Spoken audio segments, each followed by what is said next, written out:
Is Christopher Corbett in the room? Oh, yeah. I used to live in Grenada. Okay. Christopher Corbett? If any of y'all know him, I have his laptop. Yeah. Cool. Where are you at? Kenny County, Franklin on the border. Between Del Rio and New Valley. Oh, yeah. Awesome. Yeah. Thanks. All right, good morning, everybody. Can everyone hear me at this mic? I think I'm close enough, finally.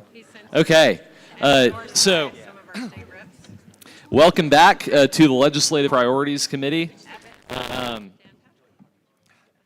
didn't ask someone to give the opening prayer. Is there someone who would like to volunteer to do that? Oh, that's good. Oh, not me, but that's good. All right, Brady, you can. Peyton, you did it yesterday, so Brady.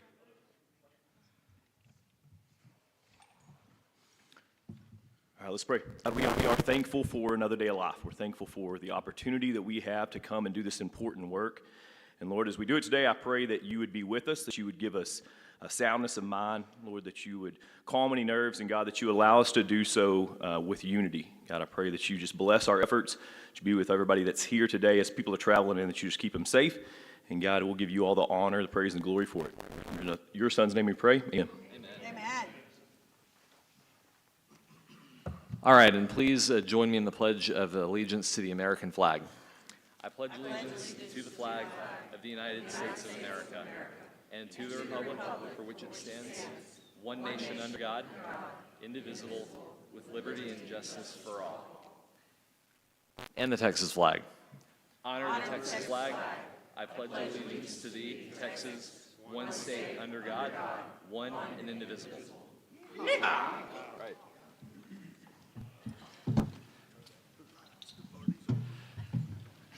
All right, so before we get started, I want to kind of talk everybody through our schedule today, because it may actually be a little bit complicated.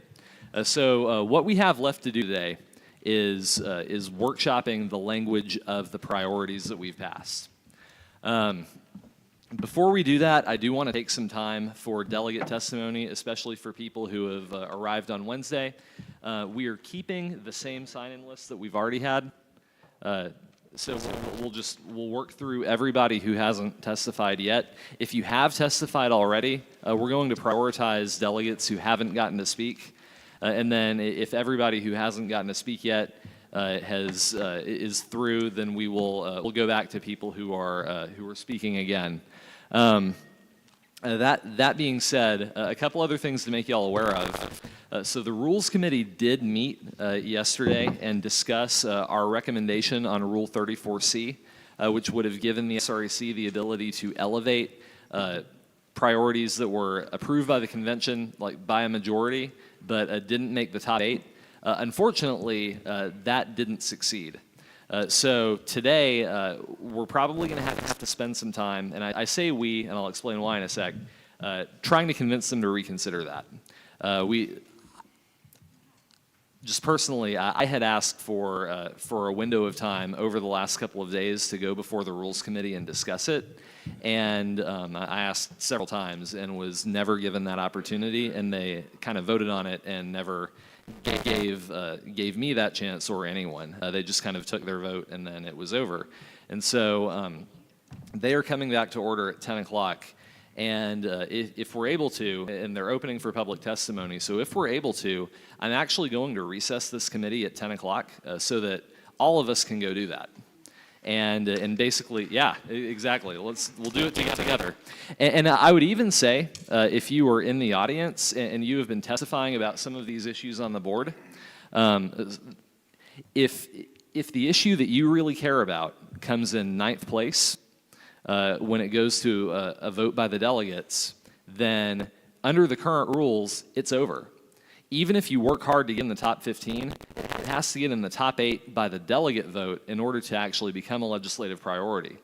What the 34C provision would let us do is it would let the SREC rescue a priority that is in the bottom 7 but is still approved by a majority of delegates, because everyone will get a yes or no vote on everything. So if an issue you really care about ends up in that place, and you still have another chance by talking to the SREC. They can't change the language. They can't alter it in any way, but they can add it back to the list if that rule passes. And so that's something that we need to advocate for the Rules Committee to do, because I think they made a mistake by not taking that up. So, Dr. Malati. Do you know what the reasoning for that is? I think they mistakenly thought, this was told to me by a couple of people who I talked to about it. They thought that it was just the SREC adding legislative priorities on their own. And I think they didn't realize that it wouldn't be that. It would be the SREC reviving a priority that was passed by this committee, voted yes by the majority of the delegates on the floor, and then being revived to be part of the list later if it didn't make the top 8, but still turned out to be important. So anyway, I think that is, it's going to end up being very important to our work to have that passed. Are there any other questions on that? Go ahead. So the main goal in the Rules Committee you want to accomplish is 34C? Yes. I mean, I think they've accomplished pretty much everything else, but it's just, but yeah, that is the one thing. They would need to reopen the rules, which they're open to doing, and then discuss the amendment to 34C and ultimately pass it. Jeff. One thing that I would ask that anybody that's going to testify emphasize is the unaltered, that the SRC won't be able to rewrite what the delegates choose on the floor as the final wording of the 15. Right, that's key, I think, to making it clear that they are elevating what the delegates did, not altering it. Absolutely, yeah, that's very important, and that is in the text of the rule too. So it is very explicit that that it is there cannot be any wording changes to that if we do that. Erica. So Rule 34C is the rule that actually creates the Legislative Priorities Committee. If you put the original live doc that has all of the submittals on the screen, it's actually the first thing in that file. And you can see the final version that we recommended in there.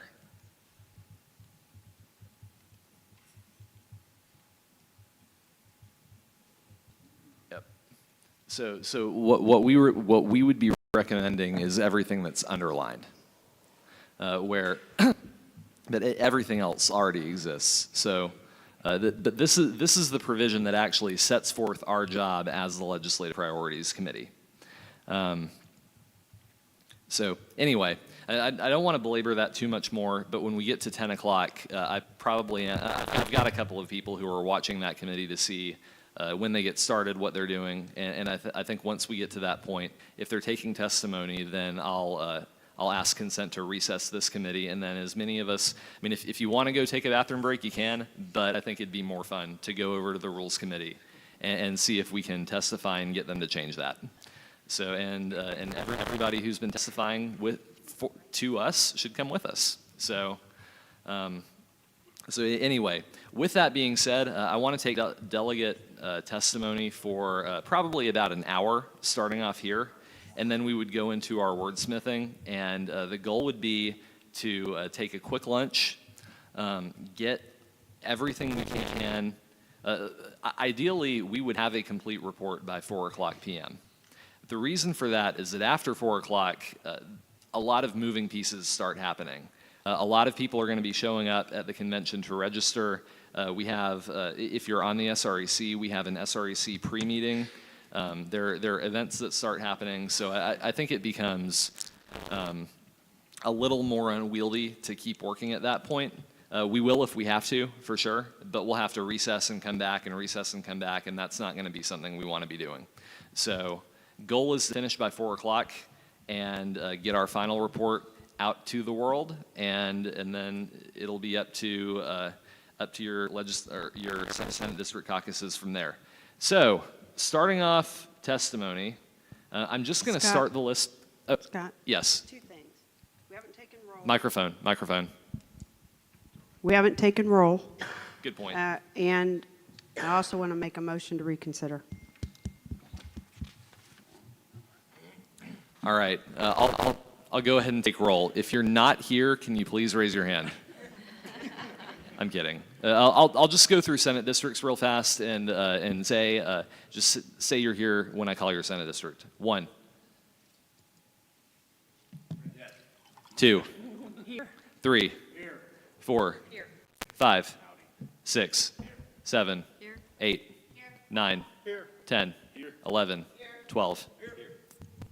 13, 14, 15, 15, 15. Are you here? Okay.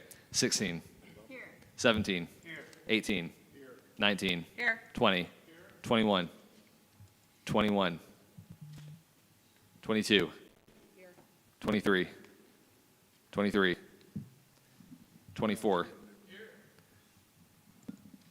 25, 26, 26, 27, 28, 29, 30, and 31. All right. So we're only missing 21, 23, and 26. Right. I hope Senate District 23 elects someone who's going Now to show I'd up. kindly like to make a motion to reconsider. All right, so a motion has been made to reconsider, and you would be reconsidering the entire list? No, I'm going to try to keep it simple. The 50-50 parenting is a single issue topic and does not affect the majority of the people in the state. I know that fatherhood does, but it is hang on. 1159. So, okay, And I want to replace it with gun rights. okay, so a motion has been made. We have to do this one by one, okay? A motion has been made to reconsider the adoption of 50-50 parenting as a priority. Is there a second? Seconded by Paul Yemrick. All right. Ms. Duke, can you speak to your motion? I'm sorry, say again. Can you speak to your motion? Yeah, I kind of did. It is, I think that it is 1159 in Texas and in this country. And the things on our priority list should show that we're under threat. And equal parenting belongs over on platforms. It does not affect what is going on currently in our crisis mode. And it's taking up a priority and it needs to be removed Rolando. or combined. We'll go Rolando, Donna, then Don.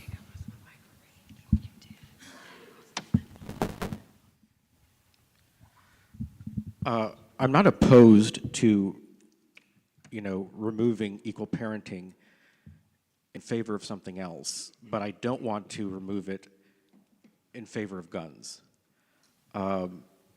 Ideal, and we'll have this conversation later, I think the best option is to combine the border priorities and then include let Texans run Texas as the 15th priority, and that covers the gun issue. That's fine. Because the gun issue, we've accomplished most of what we need to do in the state level, and the issue is preventing encroachment at the federal level. So I don't, I know this is strictly about equal parenting. I don't want to take it out if we're going to replace it with guns, which is something that we should address through the Let Texans Run Texas priority and not as just a standalone gun priority. Okay, the order of debate is going to be Donna, Don, Chrissy, Janelle, Point of and information, then Mr. Rhonda. Chairman. Say your point. Is it our intention to hear testimony or to start right in with business? We were going to, but we had a motion interrupted. So, Donna. Thank you.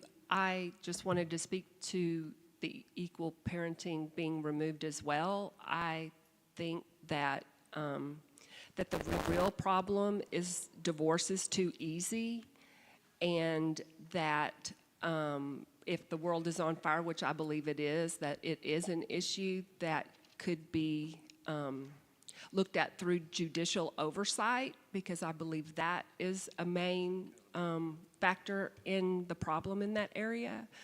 And I'm divorced. I'm not judging anyone. I know that it's an issue, but I just don't think that it's the real problem. Done.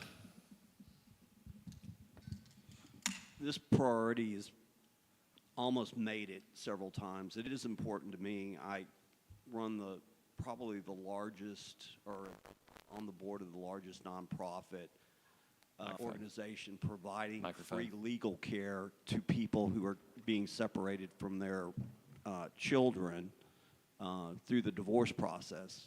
Our organization pays for people to go into courtrooms to make sure that doesn't happen.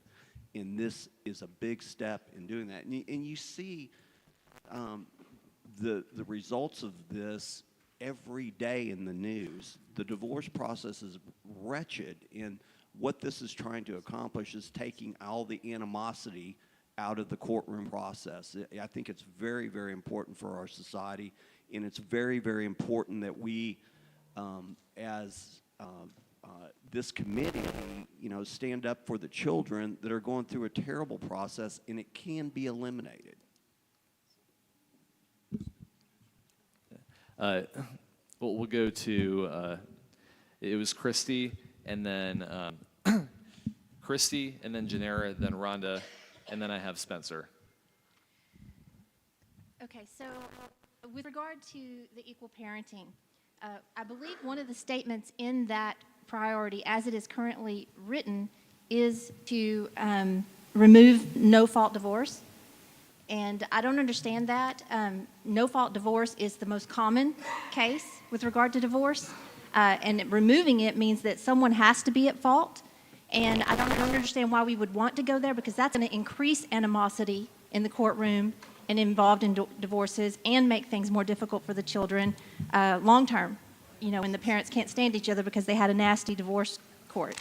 So I don't understand that. I think if we are going to keep it, we should remove the part where it says remove no-fault divorce. I think no-fault divorce should be the standard default, and you only do something otherwise when you can prove that one parent is at fault, or you have reason to believe that they're at fault. So that's my argument on that. My argument with regard to combining the border issues, it's okay to combine everything under elections. That violated your original rule, but you're okay with that.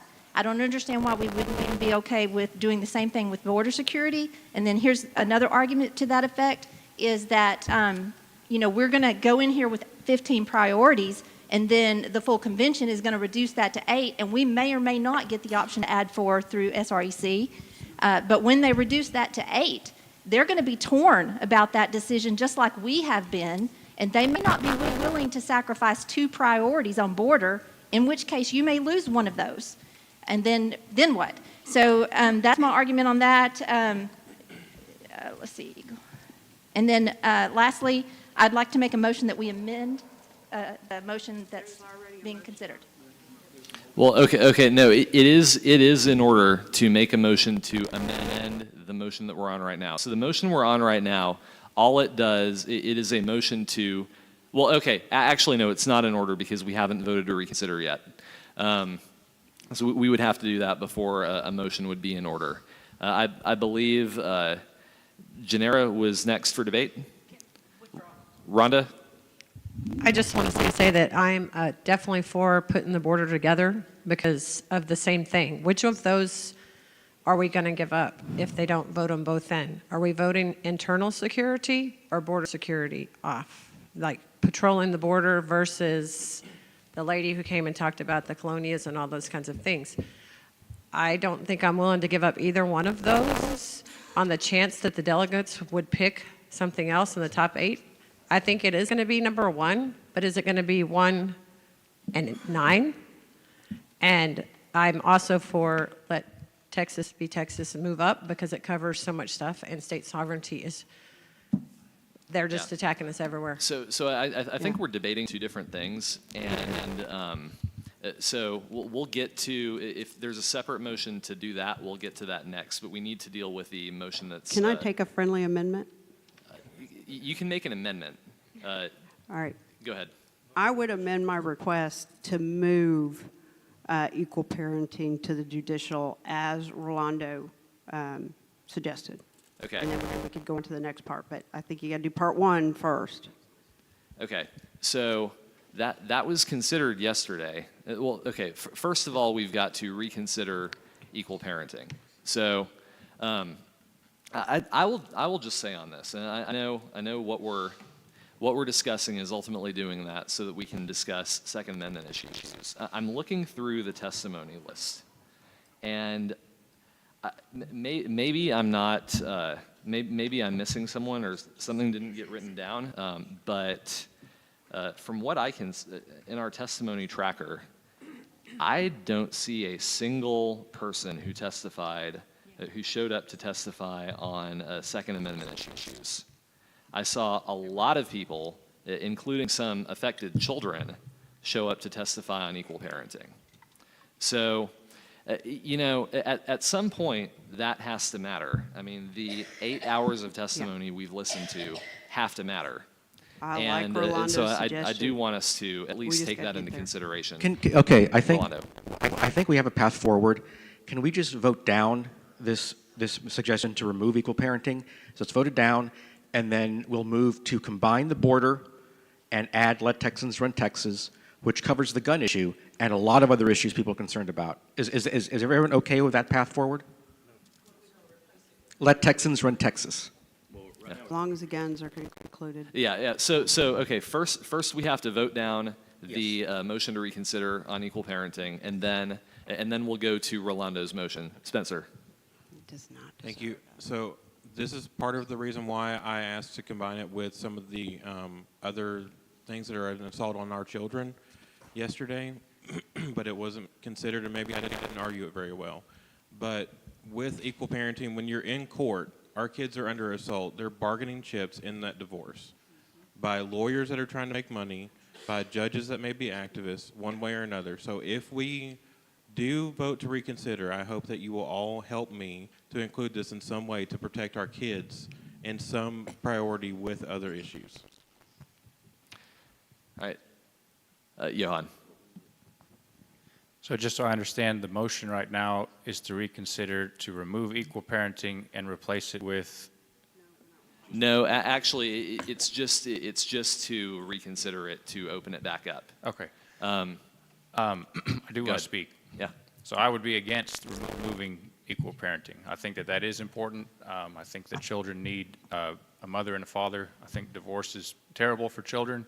And I actually think that it could help lower the rate of divorce, because women, unfortunately, are the most likely to initiate a divorce, and they are kind of by default more likely to have more time with their kids afterwards. If equal parenting is the starting point, then they might be less inclined to initiate a divorce. And I think that this is an important issue that we've heard. It's one of the issues that the most people came and testified on. I think we should not reconsider it to be able to take it out. All right. I think, Jeff, did you have your hand up? And then we'll go to Don. Yes, just on this, speaking on this motion, there's a lot of discussion here around the Let Texans Run Texas amendment being the thing that needs to come in or out based on what happens here. And just reading through it again. So there's 3 sentences here. The first one is a general statement on Texas should resist unconstitutional federal acts. But all the specifics in this amendment are including stopping unconstitutional federal acts in Texas by defending the border without interference by subservience to the federal government, and prohibition of the use of global financial pressure to destroy Texas business. So the specifics that are in the Texans Run Texans amendment is part border security and part what we're addressing in the silver and gold financial, like that was mentioned a lot in the silver and gold amendments, talking about resisting global financial pressure through that. So the thing is, like, this as a standalone priority is somewhat in a couple of different buckets already, and that possibly when we wordsmith these things, we could bring that over into it by working those things into the existing priorities that already kind of line up with that, rather than trying to make a full slot for it, because it is sort of already included in other things that we're working on. So that as an option for the future to be considered as we vote on this one. All right, Don, then Brett. Oh, okay, Don, Mike. I'll go Don, Brett, Michael. Yeah, equal parenting, the goal here is to take the children out of the fight so they can't be used as weapons in courts. Now, most parts of the state don't have what we have in Harris County, Dallas County, and Bexar County, where we have family law courts. And these courts are designed ultimately by the lawyers that run them to pit parents against each other and using their children as a tool and a weapon against each other. The equal parenting is trying to stop that and to get parents to parent their children co-equally. If you're going to be a divorced parent, you're going to have to work together with your spouse, your ex-spouse, for the rest of their children's lives. And this is just taking the children out of the fight. Yeah, I'll share too, personally. I was actually, the last time I was called for jury duty in Harris County, it was before a family court. And so I was not ultimately impaneled, I was rejected. And one of the questions they asked all of the potential jurors was, what is your view of parenting? And I noticed that everybody, like, do you believe in 50-50? Do you believe it should be primarily mothers? And what I noticed was there were some people who said, no, the mother should get more time. And that was just what they felt. And everybody who said 50-50 or equal, like me, was rejected. Wow. It was interesting. Brett. All right, so I think we have a couple of issues with the way that this is structured. I think Jeff brings up a great point about how those are covered. The one thing I would say, though, is I don't think that anybody here believes that Texas is asserting its 10th Amendment like it needs to. Am I right? So for that reason, I think let Texans run Texas as a 10th Amendment thing, which was also on the list, although it was down on the list. I think that's really part of that. I agree that the guns go in there. Perhaps we could go ahead, even if we go ahead and go along with what Jeff said, that those are covered by other things, I would still advocate that that's still important, because Texas does need to stiff-arm the federal government as much as possible, wherever possible, and that's beyond just currency, and that's beyond just the border in almost every aspect. Like we heard about the EPA and the things that's doing. So anyway, I would go with that. So I think it was Rolando who said combine the border, yes? And I'll make that motion as soon as we vote this down. So let's just vote this down now. Yeah. Yeah. So, Call the question. Okay. I voted no. Question has been called on. Perfect. Sorry, Michael. Question has been called on this motion to reconsider. Is there a second? I second. All right. All in favor of moving to a vote on reconsideration, say aye. Aye. All opposed, say nay. All in favor of reconsideration of the equal parenting plank, say aye. Aye. All opposed, say nay. Nay. All right, that fails. I'd like to make a motion Rolando. to combine the two border priorities into one, and to add, let Texans run Texas. I don't know if we need to wordsmith it now, but let's add it in there, and then we can wordsmith it. Okay. All right. Okay. A motion has been made to, but we have to do that a little bit piece by piece. A motion has been made to reconsider the border enforcement and internal immigration controls categories so that they can be combined into one priority. Is there a second? Second. All right, that has been seconded. Is there any further discussion? Robert. So I'm not against the motion itself, but I will say that if we are going to include the Let Texas Run Texas, it needs to have some accompanying legislation against it. And I think there was something about that. I think it was one of the HB bills. But I think if we are going to include this, let's wordsmith it properly so that it does incorporate legislation that needs to pass. Thank you. Any further discussion? Loretta. Is it going to be on the consolidate or the confirmed? Well, I mean, they're both already on the consolidate. We aren't at the moving of let Texas be Texas yet. So we'll do that next. All in favor of reconsidering, say aye. Aye. All opposed, say nay. All right. So that is done. We'll go ahead and combine those two. And then is there a motion to add let Texas be Texas? So moved. All right. That has been moved. Seconded. All in favor, say aye. Sorry, is there any further discussion? All opposed, say nay. Okay, there we go. All right, so that's done. So now we have Let Texas Be Texas on the list. And all right, so that's our new list, is we have the border enforcement combined with immigration, and then we're going to have Let Texas Run Texas as a different item. With that, I would like to go ahead and move into, if there's no other business, we will move into delegate testimony, and I think we'll probably go ahead, Jeff. Yeah, there is one more piece of business. I'm sorry. Okay. When we moved, when we moved, because we're on the question on equal parenting, and we still have we're talking about wordsmithing later, but like wordsmithing to me is that we're just perfecting the language, getting it put up. We're not changing any of the policies involved, right? But since we have the equal parenting plank still on, and we dealt with that by not reconsidering it, but I would like to make a motion because the equal parenting plank, like reading it back in full, because we just had it as equal parenting as if that were the only thing in there. Yeah. It's a laundry list of things, and that cover a lot of different topics that. Let me put it this way. If we pass that plank, we're saying that if you don't vote for ending no-fault divorce, you can't run as a Republican. Yeah. That's too far. I think we've been saying wordsmithing this entire time, but it really goes beyond that. I mean, we're going to be getting into the, Okay. I would say let's wait. Okay, though that's fine. Yeah. I just wanted to be clear that Yes. if we're only going to like working on the language and not talking about the policy anymore, but if so, I can wait for that. Yeah, I will draw the motion. Go ahead, Don.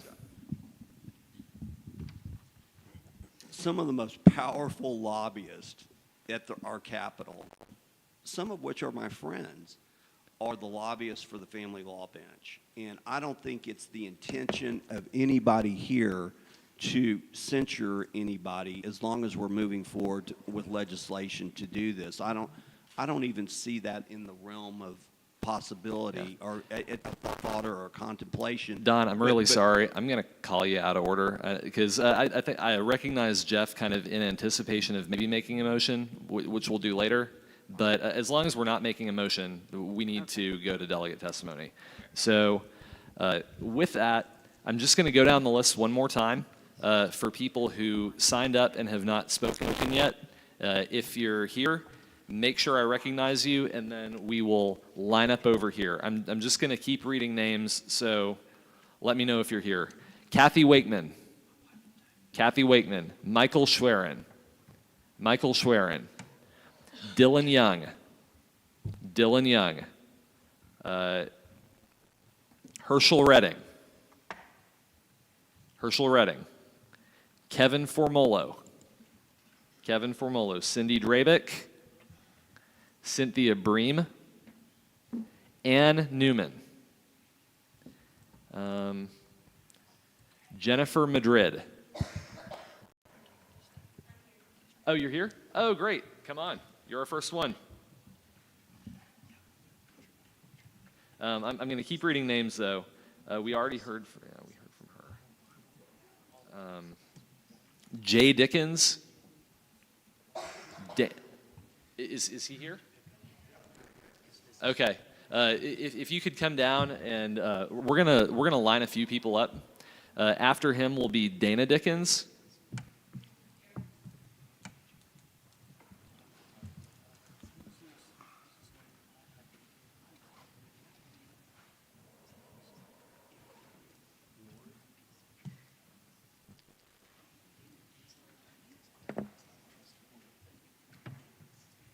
And then Bob Steinhagen.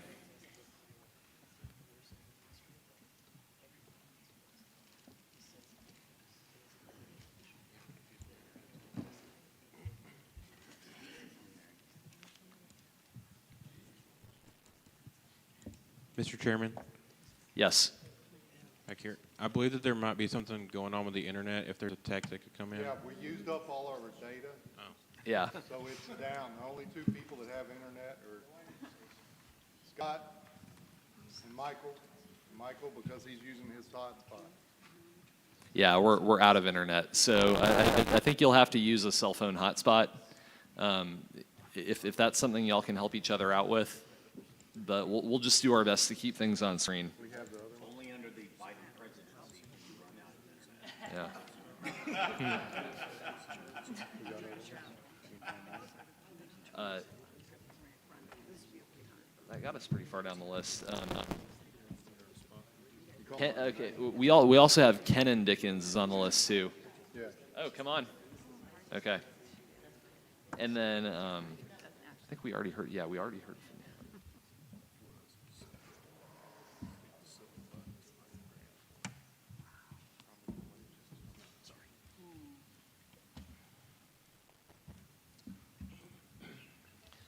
It, John Holt, you haven't already spoken. Yeah. She's right. Yeah. Yeah, right. And then Josh Posey after that. He's here. Yeah, I know. Yeah, he's here. So, all right, that's our lineup for now. Okay, I have a question. So we talked yesterday, or 2 days ago. I have 3 different subjects that I signed up for. I would cover all of them. Just cover them all at Yep. once? Okay. So how much time do I have for 3 3? minutes. 3 Still 3 minutes. Yeah. Still 3? Oh, my gosh. Okay. I'm Jennifer Madrid from SD 24, and I have 3 issues in 3 minutes, so I'm going to talk really super fast. First of all, I don't know if you guys have talked about weather modification at all, and if it's just off the table and I should skip it, but I did promise a delegate who worked really hard on this resolution that I would speak on it because she felt like it should be a legislative priority because it's poisoning all of us, and it affects all of human life, all of plant life, all of the soil, everything, the air, the food we eat, everything. So if I could just read just a piece of this, and you could tell me when my minute's over. She says, today I urgently draw your attention to the alarming activities of weather modification, solar radiation modification, and stratospheric aerosol injection currently taking place in our beloved state of Texas. The use of these technologies involves the release of toxic nanoparticle chemicals, which we unknowingly inhale and ingest through our food and drinking water.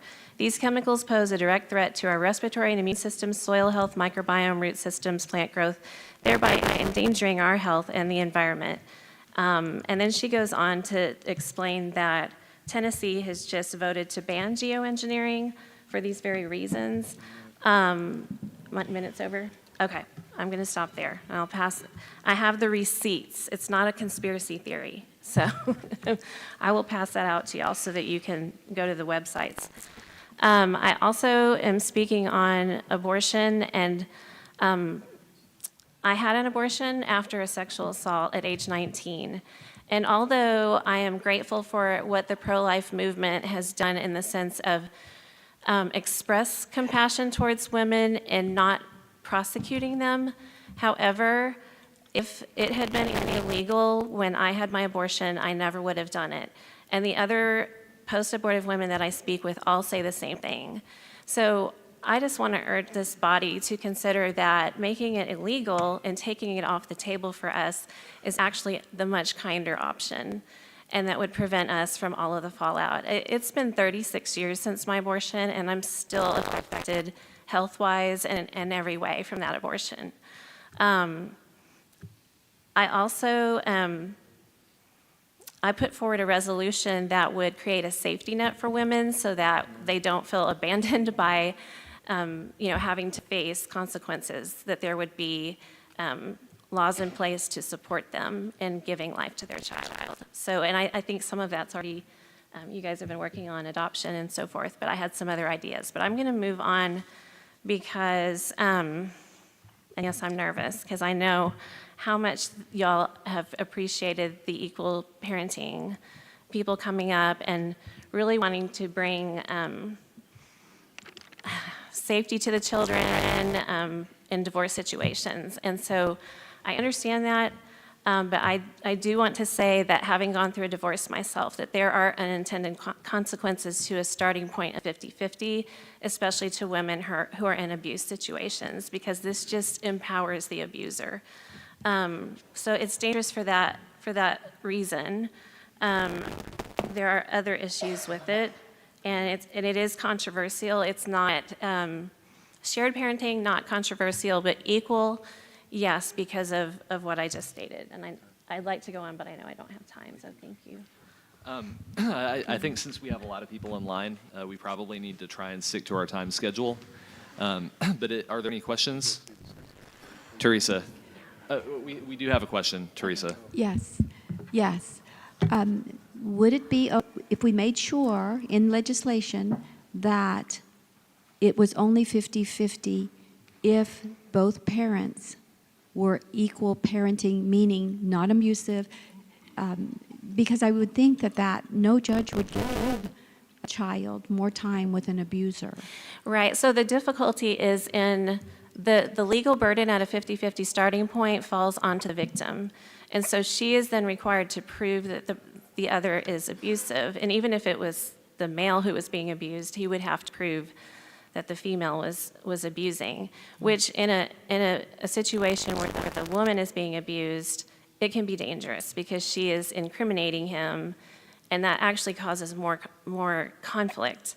And typically, if you think about the intact family, who does most of the parenting? It's the mama, So it does change the normal balance of things and the way God created us to be nurturers and caregivers, and it is hard on mamas and hard on children when because father's rights, wonderful, but when it's at the expense of children's rights and mother's rights, it can be problematic and create more conflict. That's my concern. I would rather there be, and we talked about keeping divorce out of court. A collaborative divorce model would do that, would enable everyone to come up with a custom arrangement for their family that meets their family's needs, because the research really does show that there's not one custody arrangement that's superior to another. It really all depends on the family, and it should be case by case. Well, thank you, and I want to say thank you for testifying about the abortion. That's not something you didn't have to do. You did that out of your heart to help save other unborn children and also the trauma that mothers go through. As did the lady yesterday. She spoke, and you all didn't have to do that. So that's courage above courage. Thank you. Thank you. Thank you. And I've been asked to announce too, I know no one on the committee will be able to do this, but for anyone in the audience, that there is a real need apparently for people to help with assembling delegate bags.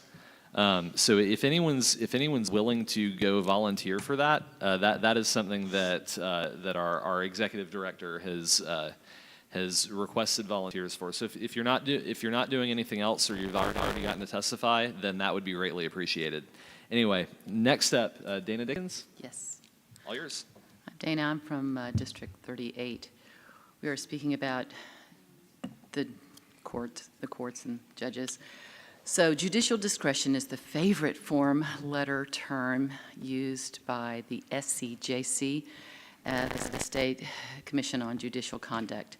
And they use it freely anytime, especially when they want to turn you down.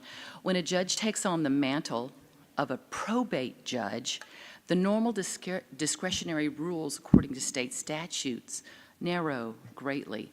There are several guidelines. 1, common sense and ethics. 2, follow the law. And 3, see that the guardians are following the Supreme Court's ethics guidelines, which is why probate courts are a very good place to monitor judicial practices. So in our situation, we kind of got it dropped on our head that a handicapped man was a ward, and he was 14 when he was injured and became a ward, and he died somewhere in his 50s, and he was completely incapable of taking care of himself, and this is the person that we came in contact with. That's a very long story. This man was blessed. He had plenty of money, and his estate accounts were full. However, he had no ad litem, assigned to him until just a few months before he died, and that was not assigned by the county court. That was assigned by a senior probate court judge. And the parents didn't have much assistance in their guidelines because the county judges were not really following the law.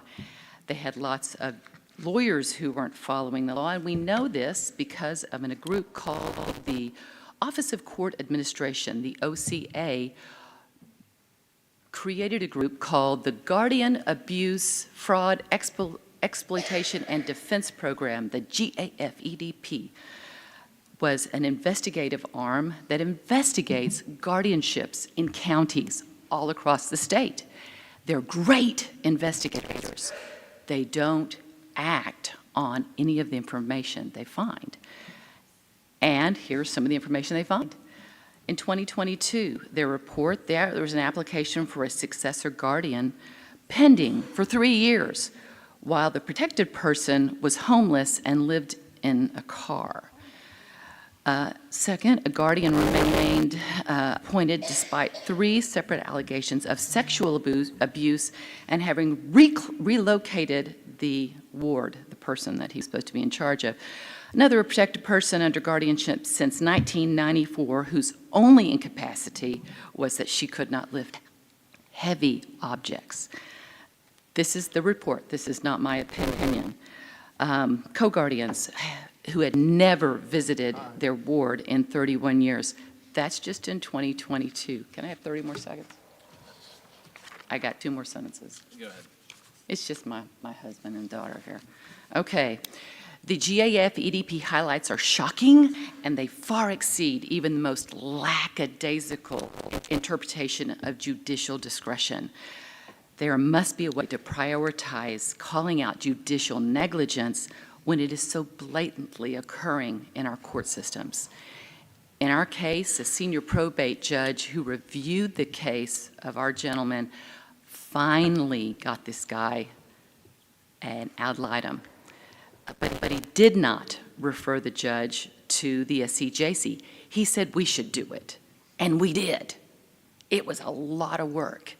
And the SCJC came back, and guess what they told us? It was judicial discretion that allowed the judge to pretty much disregard this man's rights and treat him less than I would ever want anyone treated. Judicial discretion is a big deal. Judges need to be held accountable, and nobody in the state of Texas is doing it. Any questions? All right. Next up is Jay Dickens. Thank you. Same subject. I'm an ex-drug agent back when we actually cared about securing the border. And, you know, we secured the border, and then somebody said, hey, why don't we go down to the source countries and catch bad guys down there? And I said, that sounds interesting. So I went to Colombia, stayed with the Colombians down there catching bad guys. Point is, a very public service-minded guy, as Dana pointed out, some of these events are horrific, and she just barely got started on the list. It's really bad. Some of this stuff is dragging out for years. The one case she pointed out, 30 years.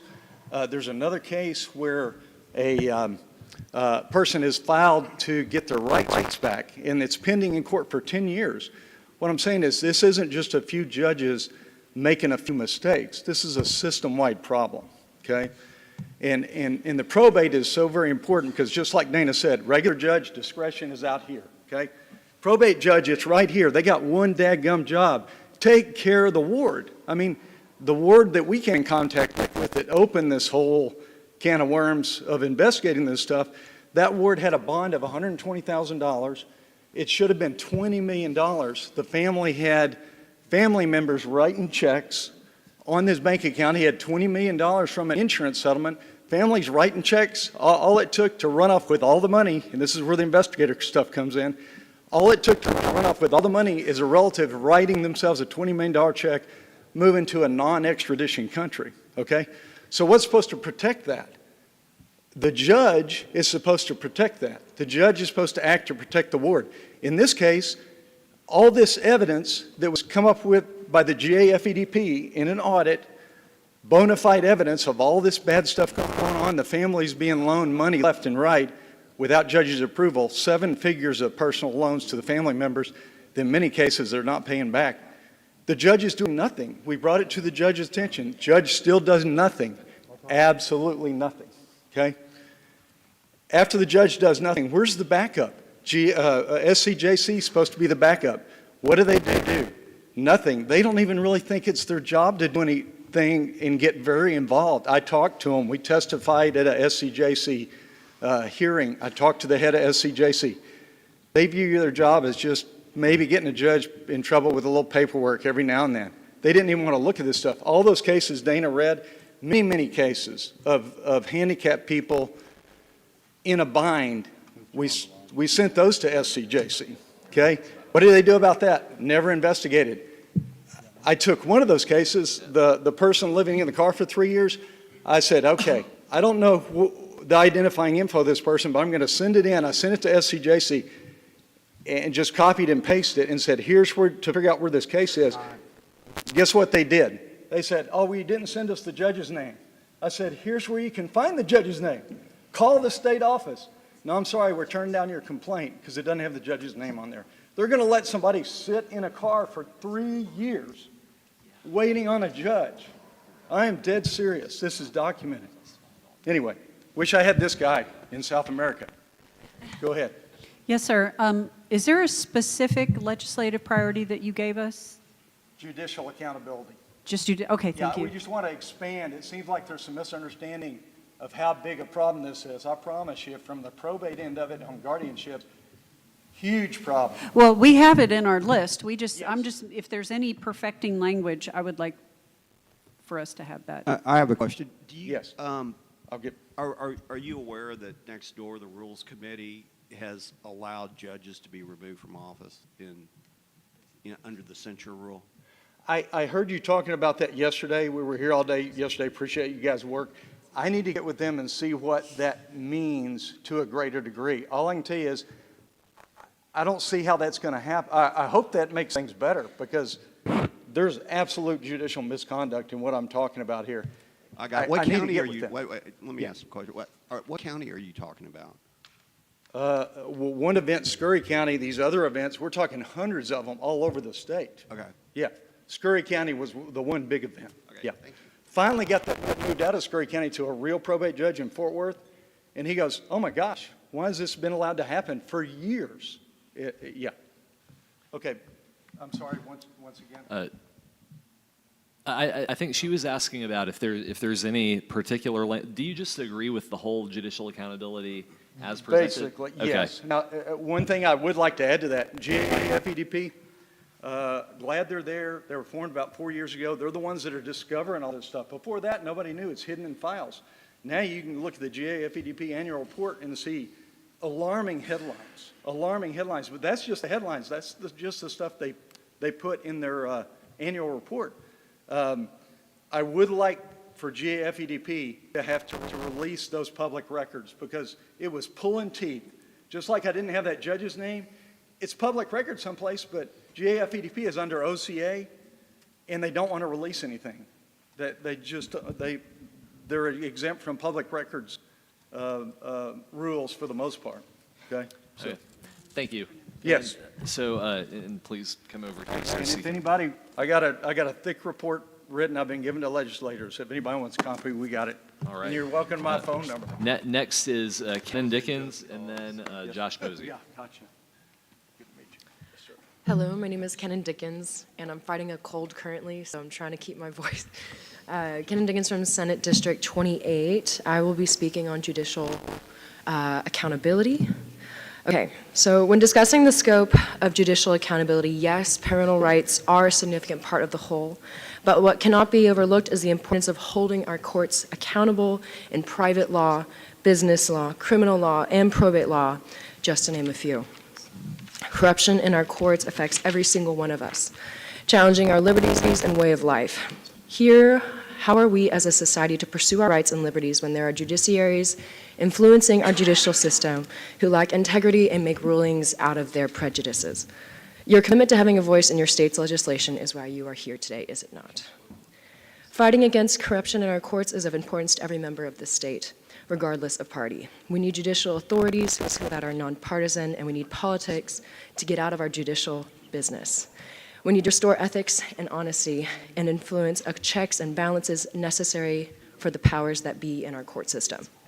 My parents spoke earlier, and we have been involved in handicap rights advocacy for the last several years. Our involvement has prompted the submission of an interim study earlier this year, a process I am assured you well know requires quite a bit of patience.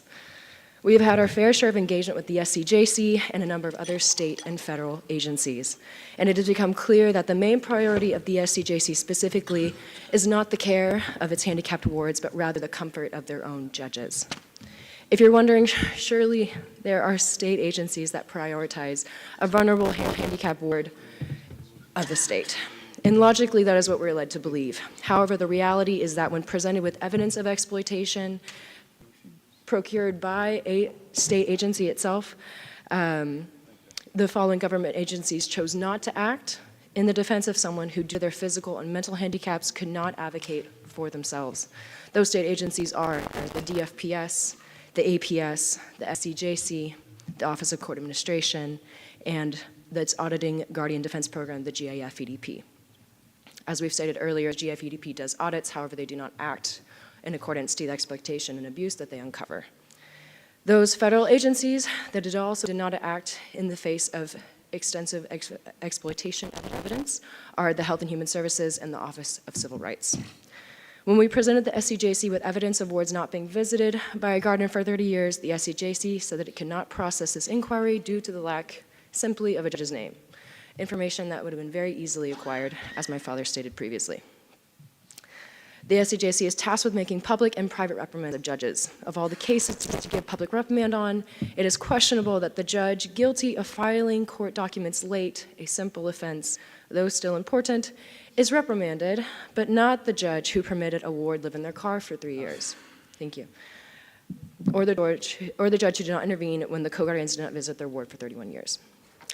In closing, I ask, what do you do when the state's reigning authority over our state laws break those very same laws?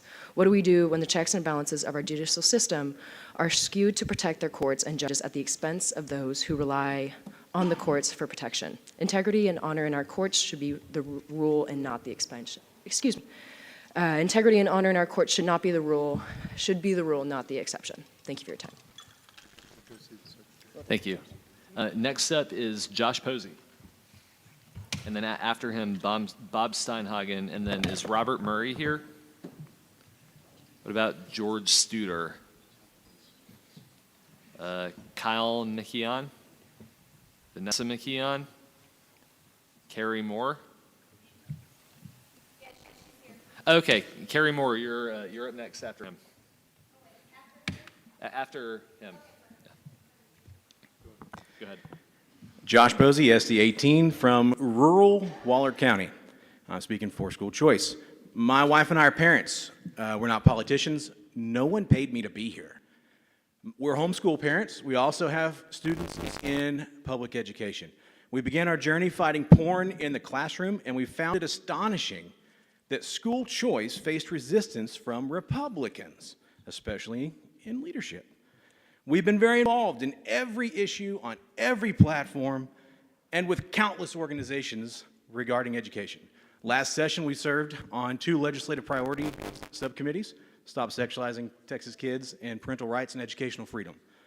Last session, we did that. My wife and I also traveled this state bringing awareness of school choice in hostile House districts all over the place. And we found, and we can report, that there were thousands among thousands of supporters for school choice. Poll after poll shows huge support for school choice in Texas among Republicans, independents, and even many Democrats.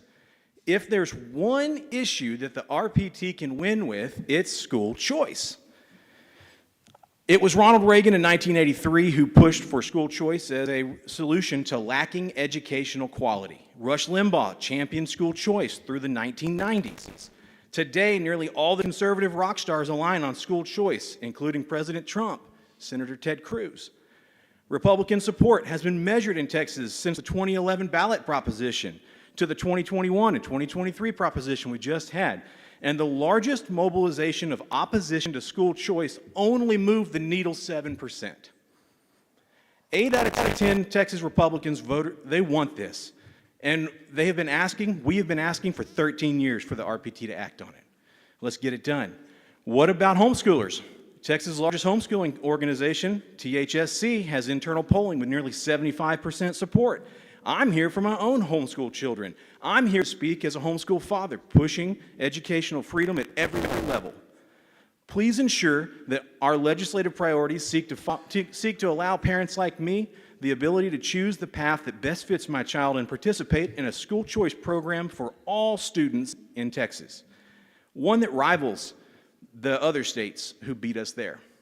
To clarify, my wife and I support public education. My wife is a former public education teacher, and we believe school choice will solve many of the issues in public education. For example, just last week, a district official in my area said, quote, "Soon, parents will have an option, and we must remember that our district provides a service." Even before school choice passes here, we are starting to see the results for our other child who's still in our local district. It's been 40 years since Ronald Reagan proposed school choice, and 13 years we've been debating this seriously in RPT.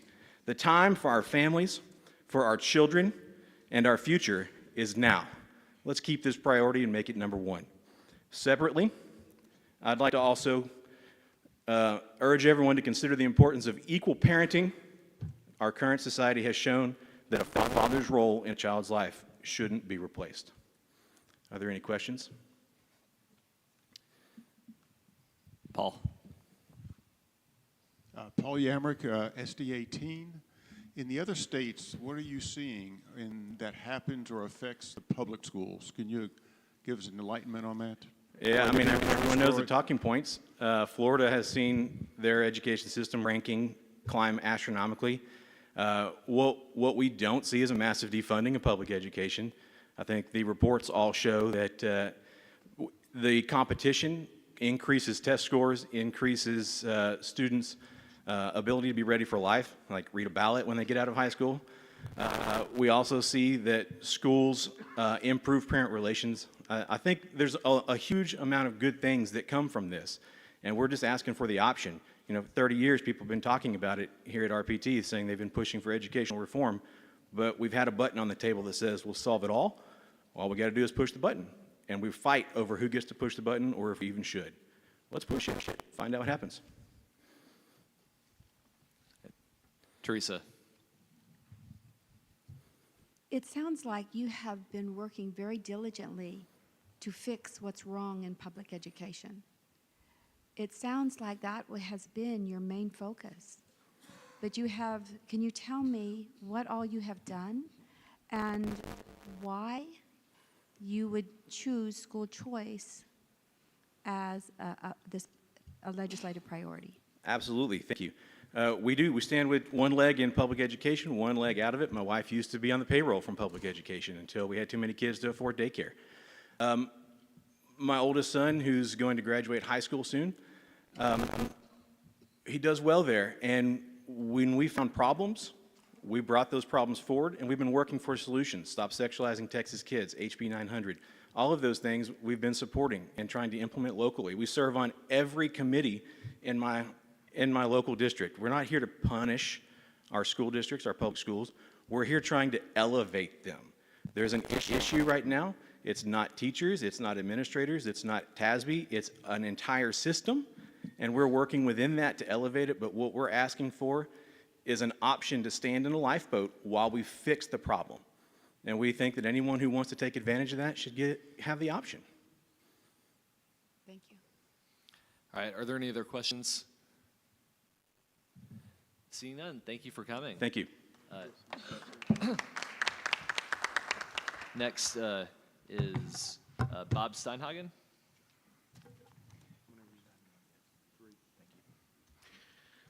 Good morning. My name is Bob Steinhagen, SD 2, Bob Hall's district. I'm just curious, how many of you on the committee are from Harris County besides Scott? I know you are, and several others. Anyone from those from the Dallas-Fort Worth area?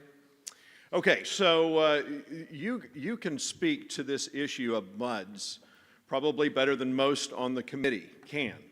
I'm sure that all of you love municipal utility districts. I'm speaking ironically, of course. Well, the problem with MUDs is clear. A MUD is basically an opportunity for a developer to develop property without any regulation from neighboring cities, from the county. They can, and they basically are a government unto themselves. When developers come and talk about MUDs, they talk about property rights. I, as a free market conservative, believe in property rights, as I know everyone in this room does. We all believe in property rights. The problem is, when the developer takes control of that property, they create a development, and those people who buy in their development, their rights are gone. Because if they have a bush that is dead, they will be fined for it because the developer gets to make all the rules. And there's not much that those who live there can do until the developer has fully developed that out. But even after that, it's continuing to tax them without representation. The precursor to a MUD is a water district. So to get a MUD, you first have to get a water district. So what a developer does is they purchase 3,000, 4,000 acres, and then they put a trailer on that property, and they put one person in that trailer to establish residence for 6 months, because then there will be an election, and everyone who lives inside that property gets to vote in that election. And if you look at all of the elections for water districts over the last several years, guess how many people vote in those elections? Just one. Did you know that that's against the law? They can't do that. So how are they doing it? Laws are useless if they're not enforced. So this is why I believe that a legislative priority needs to take action, and this is what I'm proposing. Do we have the wording? I sent it in, but it reads like this. In addition to those who have lived inside a proposed water district for the statutorily required minimum 6 months prior to an election to approve, the Texas legislature should amend the standards for approval of a water district, which is the precursor to a MUD, to include any registered voter who has resided on a property within 1,000 feet from the proposed property line for at least the same amount of time. My time has expired. Are there any questions? Yes, sir. I was listening to your explanation, Yes. and I've done all of that. You've what? I've done all of that. I've developed properties. I've created MUD districts. You have. And I'm a little bit concerned that you may be conflating a management district with a MUD district with the 1918 bonds. Or is that possible? I don't see. No, I'm describing a MUD. Yeah. A municipal utility district. Yeah. Well, so MUD districts are bonds that are sold to put in the property improvements, and a management district is doing more of what you're describing. But I didn't know if you knew the difference or how it worked or. Well, the developers, if I can speak to your point that I think I'm hearing what you're saying, the developer, it's typically, if you have an exception, let me know. It's typically a developer who purchases the property, who then creates the MUD, who then creates the development. It's the one and the same developer. Is that not true? Well, there's different mechanisms to do it, and I think you're I understand what you're saying, but I think you're conflating a couple of the different ones. But I was just trying to figure out, if you understood that usually the developer, when they're forming a MUD district, they're creating a bond to put in the water improvements, street improvements. But is the precursor to a management district a water district? It depends on whether or not water exists. Okay, sometimes water exists, sometimes it doesn't. For a MUD to exist, you must have a water district.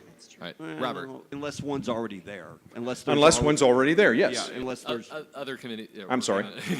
Sorry. And I appreciate the feedback. Thank you for your testimony. So, Yes, sir. what percentage of Texans, in your estimation, lives in a mud district? I couldn't tell you that. I would say that the majority of the water, I can say that the majority of water districts right now, MUDs, are in the Harris County area. They are moving outside of Harris County. They're moving into the Dallas-Fort Worth area. My community, specifically Rockwall County, we are seeing an influx because as urban creep grows, that's where MUDs start appearing. So, would you, just one follow-up question, so would you say that this is more of an urban issue rather than a rural one? I would say it is I would not say it's an urban issue. I would say it is a urban and rural issue because it impacts both. Because the burden, when a mud comes in a rural area, the burden goes to those who live in the urban area as much as those in the rural area. Thank you. Yes, sir.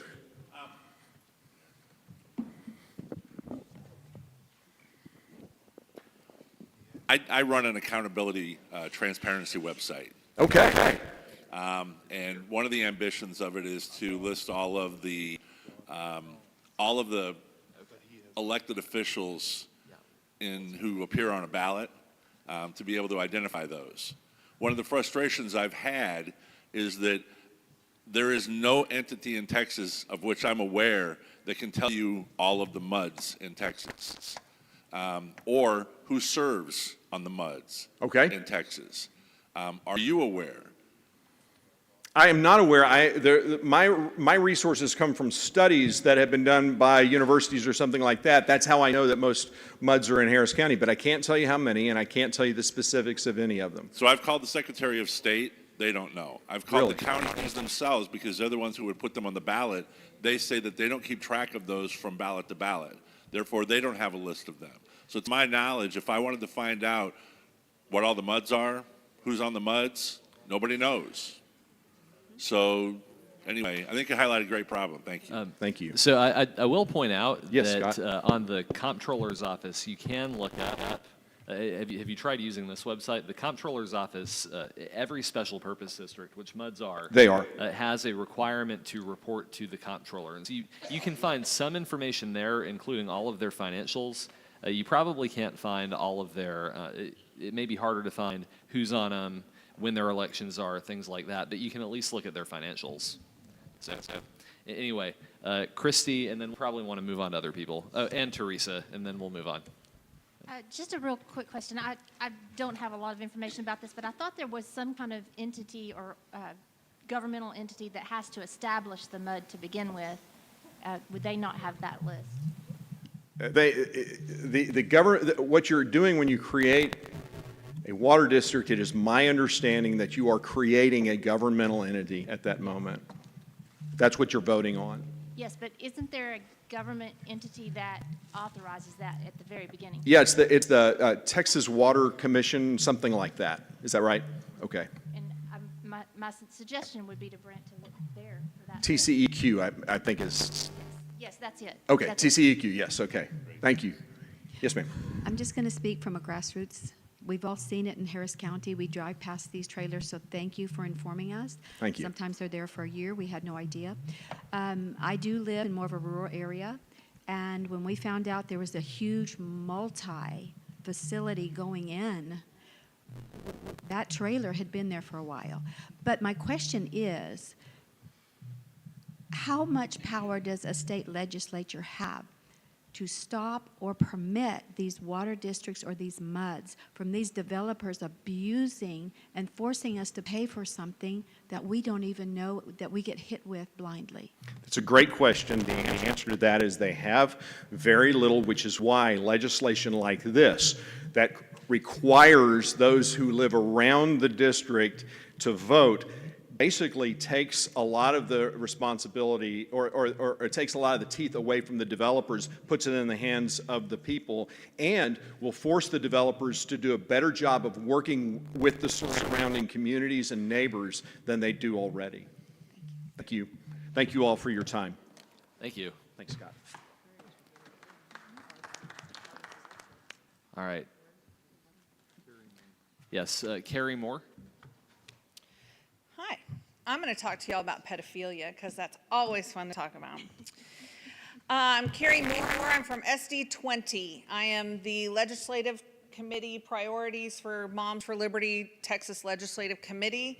I'm also on Texas Ed 911. I started the first Moms for Liberty here in Texas 3 years ago, and ever since then, 24 hours a day of my life has been studying curriculum, studying school boards, and studying these things.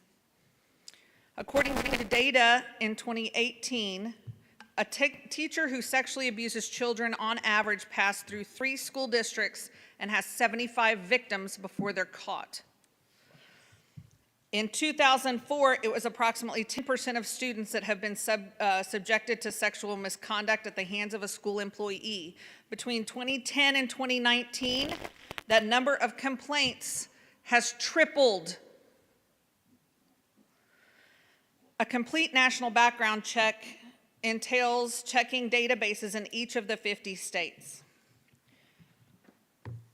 We need an inspector general to hold these people accountable. We have a 2-tier system of justice in this country that I would say 95% of you know nothing about. Our teachers, when committing a sexual crime on a school child, does not get necessarily sent to law enforcement. It stays within the Texas Education Agency. I have 19 pages, and this is just a very small portion. 19 pages, and less than half of them, as the Texas Education Code requires, has their teaching certificate mandatorily, permanently revoked, like the law says. Less than half. I have another study with more in it that goes 92%. Keep going. Keep staying in our schools. We have to have an inspector general to do several things.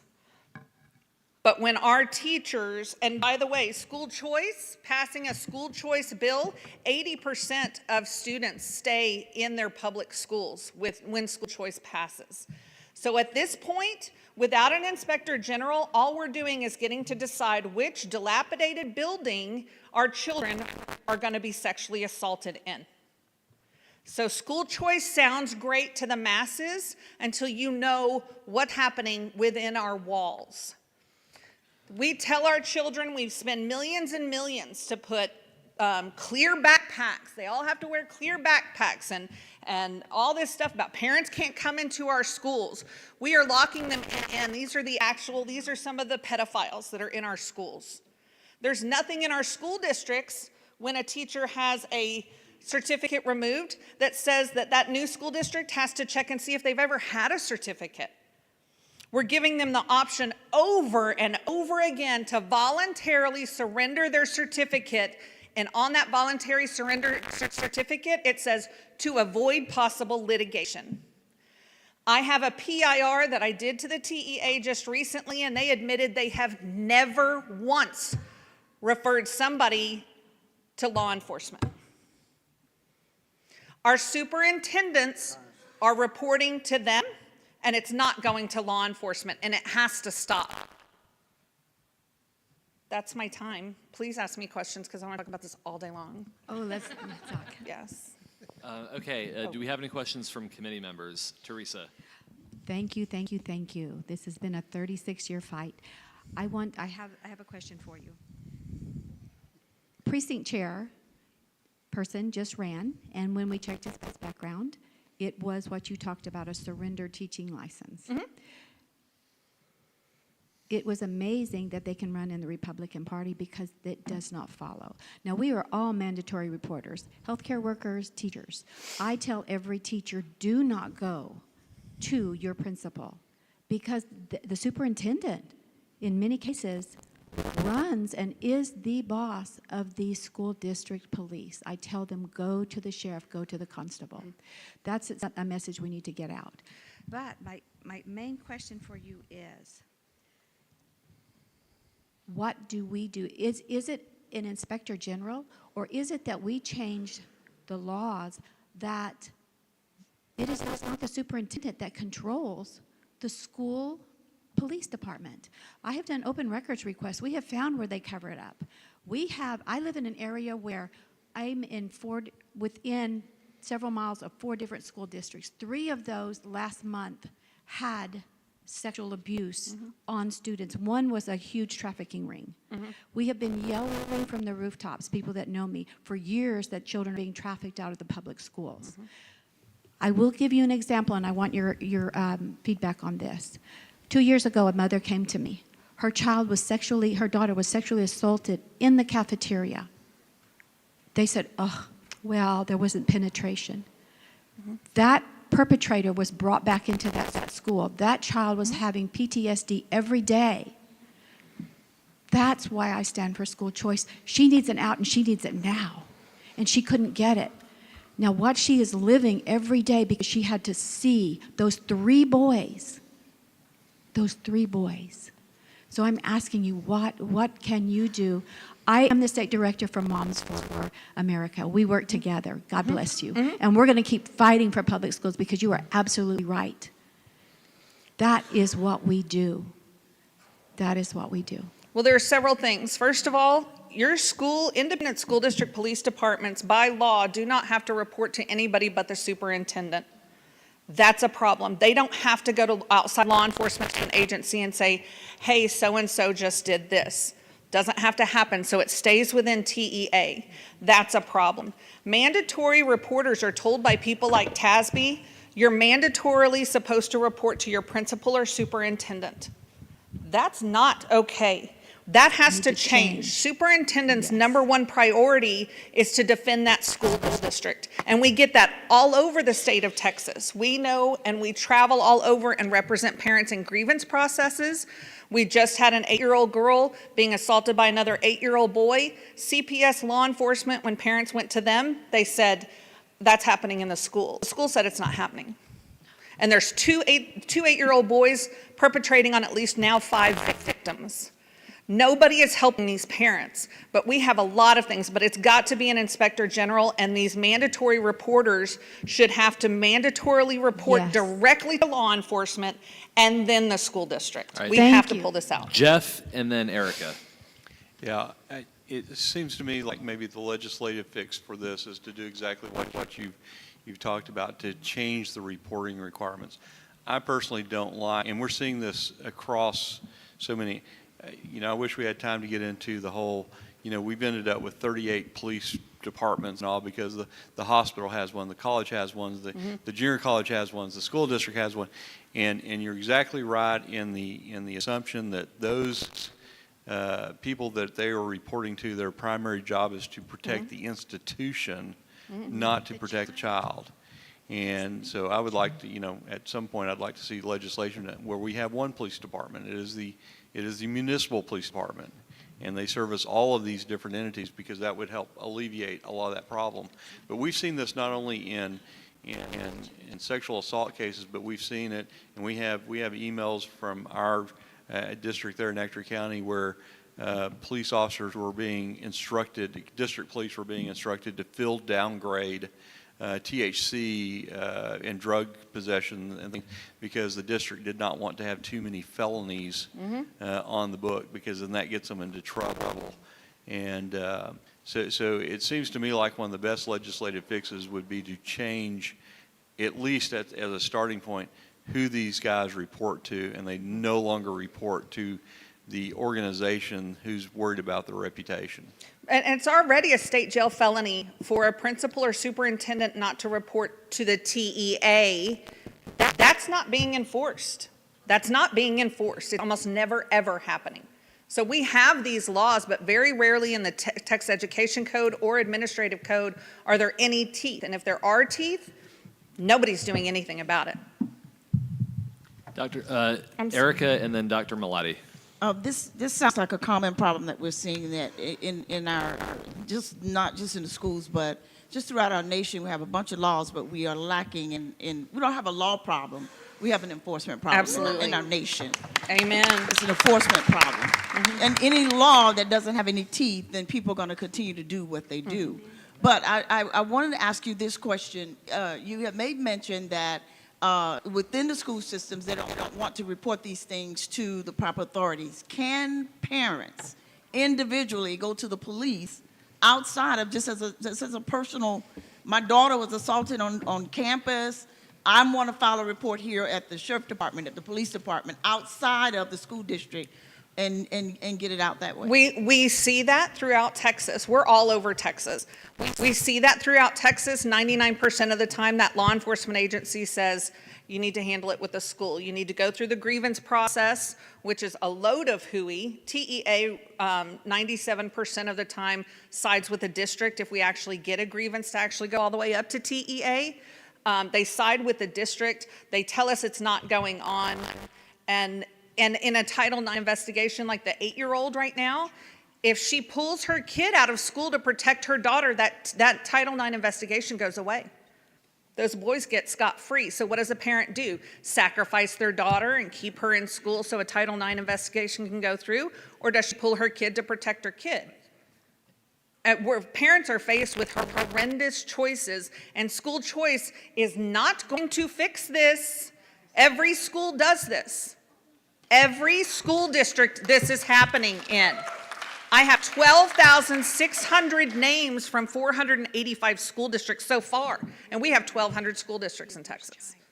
So don't tell me that, that's going to fix it. It's not until we fix the system. All right, Dr. Malati. I only recently heard about this issue, and I was very shocked by it. And I know that we had considered something relating to this issue earlier in our meeting. You were mentioning the Inspector General. Others have mentioned, trying to force reporting changes to outside law enforcement. The proposition we had looked at was waiving the immunity of the principal superintendent so that there could be civil action by parents for those. Do you think that's also a component of what you think would be a solution? That has to be part of it. These parents are out $75,000, $100,000 if they can afford to do that, and they're still not going to win. And we have superintendents all over the state go, sue me, go ahead. They look at our parents and say, go ahead and sue me. TASB's teaching them it's a team of 8 and that they are part of the school district, not that a superintendent is our school board's employee. TASB's teaching them they're all on the same team, and they're the ones teaching, you don't have to report, let's keep it within TEA. Brady. I know this has been an issue for a very long time. Have you seen a measurable uptick in the last 8 to 10 years on this specific? I haven't been studying it 8 to 10 years, but the Defense of Freedom Institute nationally, I have an appointment with Paul Zimmerman, who wrote this incredible article. And absolutely, between 2010 and 2019, the accusations of sexual assault in schools has gone up 3 times, tripled. That's nuts. That means in 2005, if it was 9% of our children, how many children are being assaulted now? And when it's child on child, we have the same issue. It's not going anywhere. And understanding correlation and causation, do you think there is a correlation between that and the gender ideology stuff that has been brought into our schools over that same course of time? I think more than the gender ideology, it's the desexualization of our children. It's the library books, the curriculum. All of our curriculum today says trusted adult. It has replaced the word parent with trusted adult. We're teaching our kids, use teachers, use people in our school district to replace your parents. And then those kids see that teacher for the next year. They're not around in 3 years when my daughter wants to be a boy and wants to kill herself. And they're teaching, even in Catholic school. My kids are in Catholic school. And my kids were supposed to read a book in front of their coach that has horrific stuff about sex in there and intimate sexual details. I said, we're blurring the line between our adult educators and our children. So we're not just teaching our children, you can talk to anybody you want to about sex. We're teaching adults it's okay. Counseling people now go to training and they're told you can call it an intimate relationship with children. I'm like, that's not what intimate means. Don't tell me it's okay to have an intimate relationship with my child. Spencer. So not a question, but I wanted to compound with a brief statement from the high school that I went to. There were less than 200 students in the high school that I went to up in the Panhandle. I'm not going to name the school. there were 3 teachers that did this while I was in high school. One of them got a student pregnant. Another one was trading that they would buy alcohol in exchange for sex with students. And the third one, those 2 got to retire. And then the third one got to temporarily relieve their license, and then they now are still a teacher. So I just wanted to compound on what They're you getting said. suspended, and I will be happy. I think I emailed it all to y'all, but I'm kind of computer retarded. But that it is showing they're suspended for a year, and they come right back. And again, they can go to another district, say, I've never had a certificate, and there is nothing in Texas law that says you better go check. I've got one guy here who had a reprimand in 2013, had to voluntarily surrender his certificate in 2013, then he voluntarily surrendered it again in 2021. What are we doing? This is a problem that is of such massive proportion and is so detailed in the problems that we have got to have somebody who is not appointed by a governor or someone else, but that it is elected by our school board, elected by us to represent us and our children, because our children are damaged. And then they're taught SEL all day, so they talk about nothing but their depression all day long. So no wonder they're falling off cliffs and they can't read. Thank you very So much. I've got business cards. I'll be happy to talk to you about this because I'll talk about it all day long. All right, and so we have time for one more speaker before we recess to go talk to the Rules Committee. And over here. So I'd like to welcome Gene Martin. Thank you. I'm Gene Martin. I'm from Senate District 30. Let's see, Brady Gray's my county chair, so he's heard me say this before. I'm going to probably say some stuff you don't want to hear. I'm here to talk about property tax reform. Your number one priority currently is property tax relief. In the 2022 platform, we have Plank 91, which is also entitled Property Tax Relief. In 2019, the Texas legislature passed limitations on the rate of increase of property tax, and they called it property tax reform. They forgot to tell you that they embedded a thing called the unused increment rate, which is an accident waiting to happen because it can trigger up to a 14 to 16% increase in taxes in 1 year by a taxing entity, and that needs to be fixed. That's Plank 91, item D in the 2022 platform. And I would like you to consider incorporating into the number one priority thing, legislative priority to pick up Representative Harrison submitted HB 2220 and 2221, which would have removed the unused increment and fixed some of that stuff. It went into the Ways and Means Committee. Senator Betancourt produced SB 1997, which went into the Local Government Committee in the Senate. All those bills disappeared because there's no legislative priority behind them. This needs to be fixed with the inflationary environment that we're in. Taxing entities are going to be looking to get more revenue, and the unused increment rate is a handy way to do it, and the taxpayers have no recourse.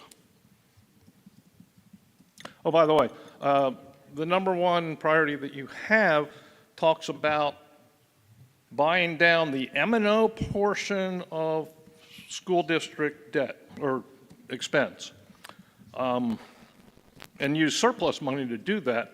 So we are going to guarantee into the foreseeable future that there will be billions of dollars of surplus revenue by the state to do that.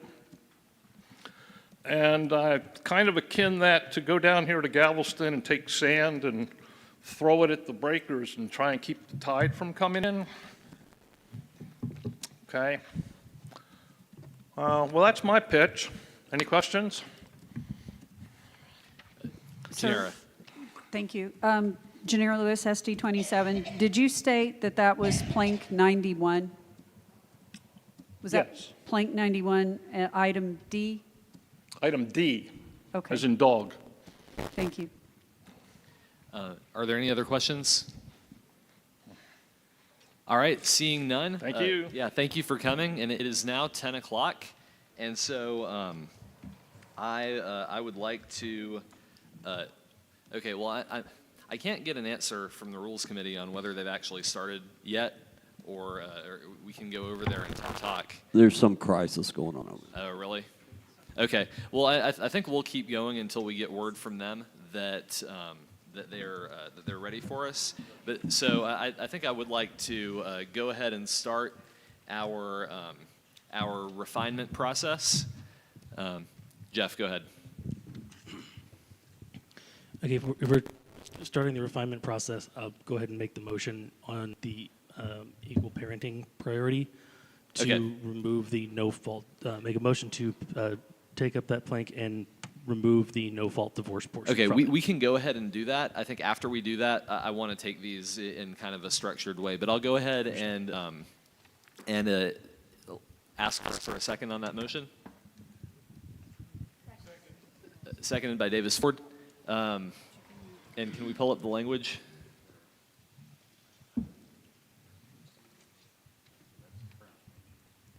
Could you repeat the motion? We didn't hear it back here. Okay, the motion is to remove the no-fault divorce language from the equal parenting priority. Second. Yeah. Okay, so can you increase the size of that a little bit so we can? Yeah, it's doing this weird side-by-side thing. I don't know.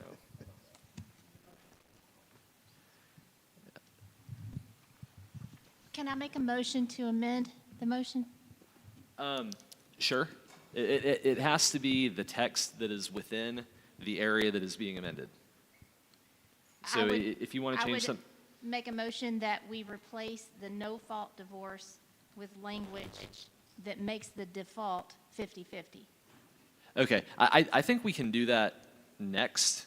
Let's go ahead, if it's fine, let's go ahead and do this first, and then we can kind of go line by line through it and see, because I think we're going to want to kind of work on the entire thing sort of as a whole. So let's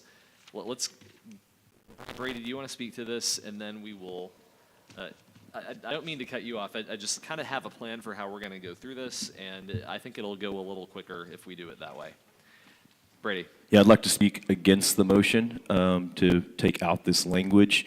Part of the reason we have the issue we have is because divorce has become such an easy thing in our society, and no-fault divorce is at the top of the list for why that is the case.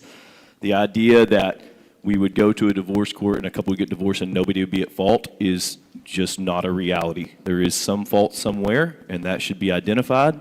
And if there is no fault, then there should be a reconciliation of that marriage, not just a move into divorce. This is a flaw in our society that we should not promote with this.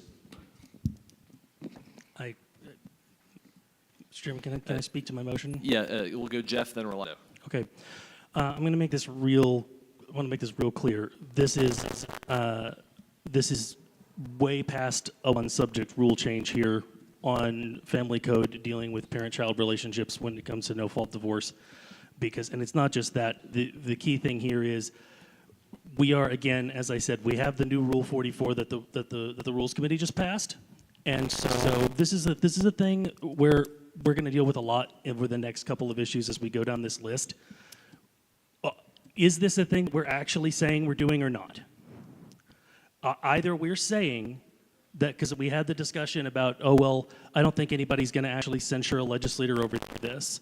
This isn't a thing that we're actually going to be doing that. If you don't want the legislature to take you seriously on these priorities, then go with that mentality. That we're throwing stuff in here that, well, trust us. If a legislator came to any of you and said, hey, this bill that I'm passing, it has this provision in it, and you could be prosecuted for it, but trust me, no one's going to do that. You would spit in their face, right? And so to come back and say, trust me, no one's going to censure over this, what that's saying is we don't really mean this until we do, but we don't really mean what we say, we're just being selective about it. So don't put something into one of these priorities if you don't believe that an elected official should be removed from being able to run as a Republican if they don't support it. No-fault divorce is not only not part of this question about equal parenting. You are saying yes, someone is going to have to prove that they are at fault, which means if there's a domestic abuse problem, yeah, you're gonna, like, how difficult is that for someone to come out and prove? It's very difficult. When we instituted no-fault divorce, the female suicide rate in the country, when that came forward, dropped 30%. Because this is an issue where if you're married, you have to go and prove, and fault in this case means that they're either abusing you or they're cheating on you. Either of which means you have to go in front of a court and make it public that this is happening. And if you think it's sealed, just ask Jack Ryan how that works out, right? You know who the guy that was the Republican nominee and was probably going to beat Obama for his Senate seat, and all that came out in a heartbeat, right? So if you think saying that every divorce case has to come out, last thing for this. Everything else on this list as we go down these items is about getting government out of our life and making decisions for us.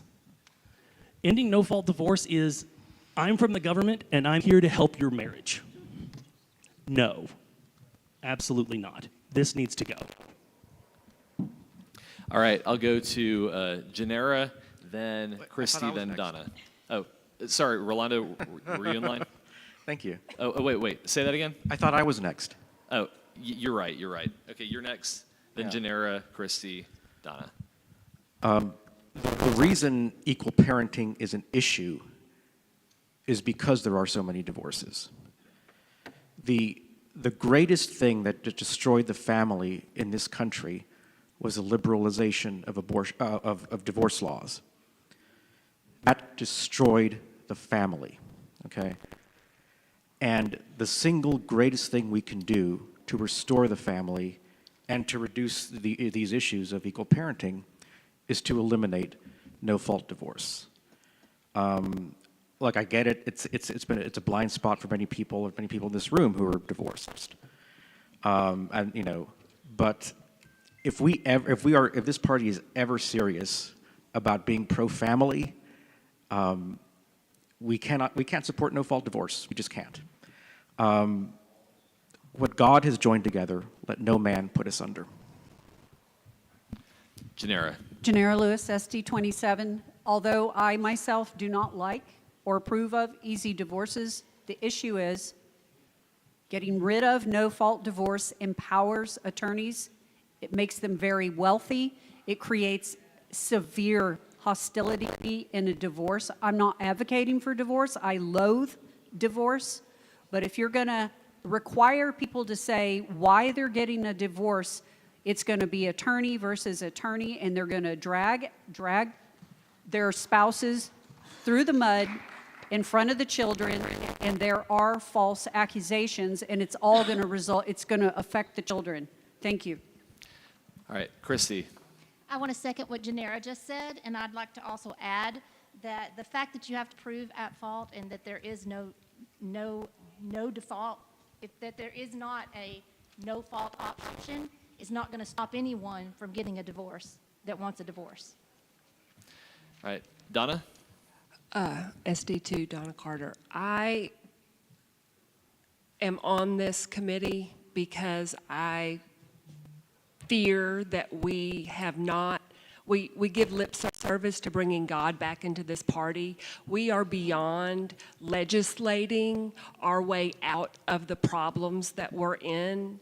And unless we can get God back in this and realize that there's no judge or lawyer or law that's going to fix what's going on, that is the problem. And no-fault divorce is something I would expect a Republican to be behind, because we are supposed to be the party of conservative values, which are biblical in nature. And so I believe that it should be left in. Yeah, so I will point out, and then we'll go further into debate, but just to point, our committee's job is to legislate our way out of problems.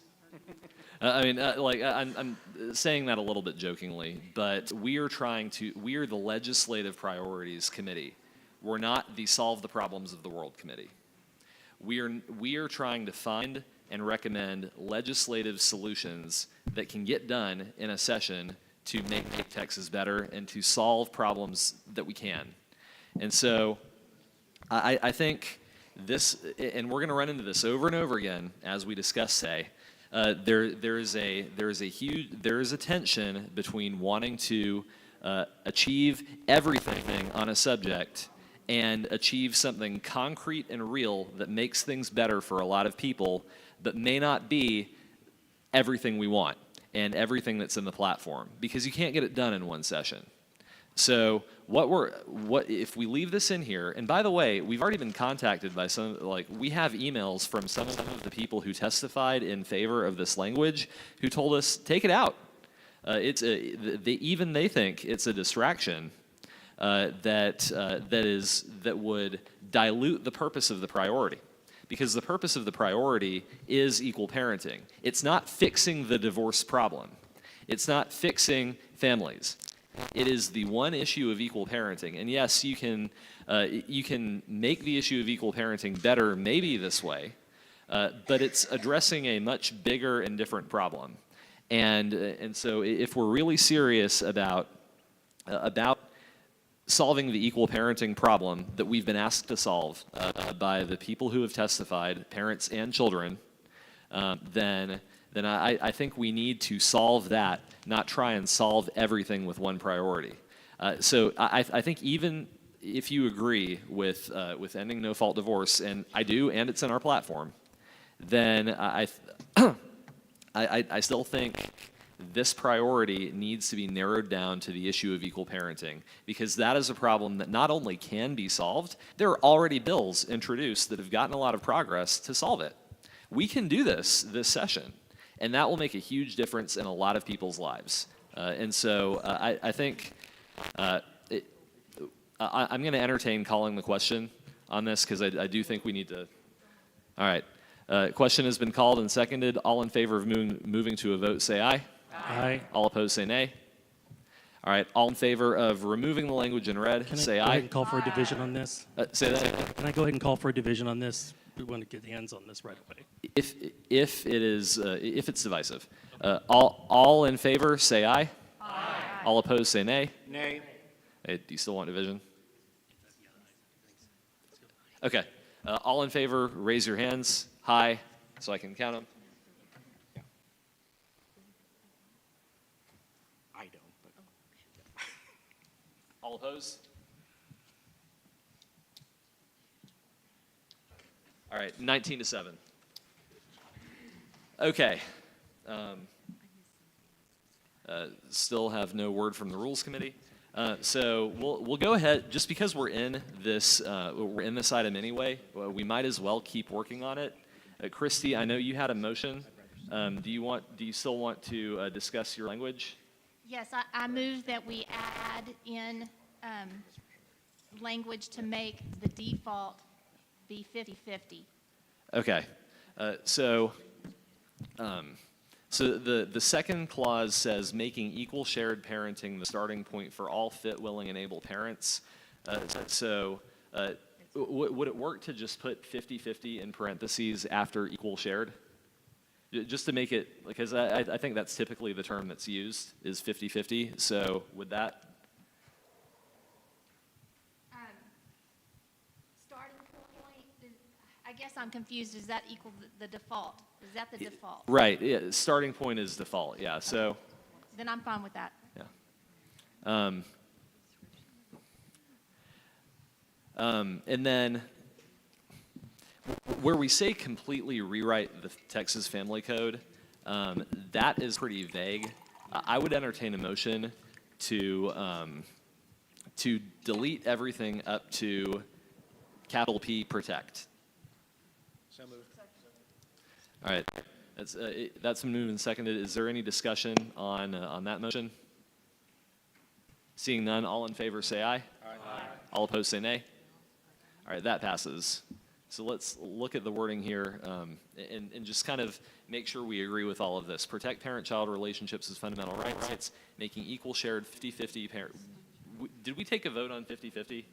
No. Oh, I'm sorry. Okay. Is there any discussion on including 50-50? Seeing none, all in favor say aye. Aye. All opposed say nay. All right, that passes.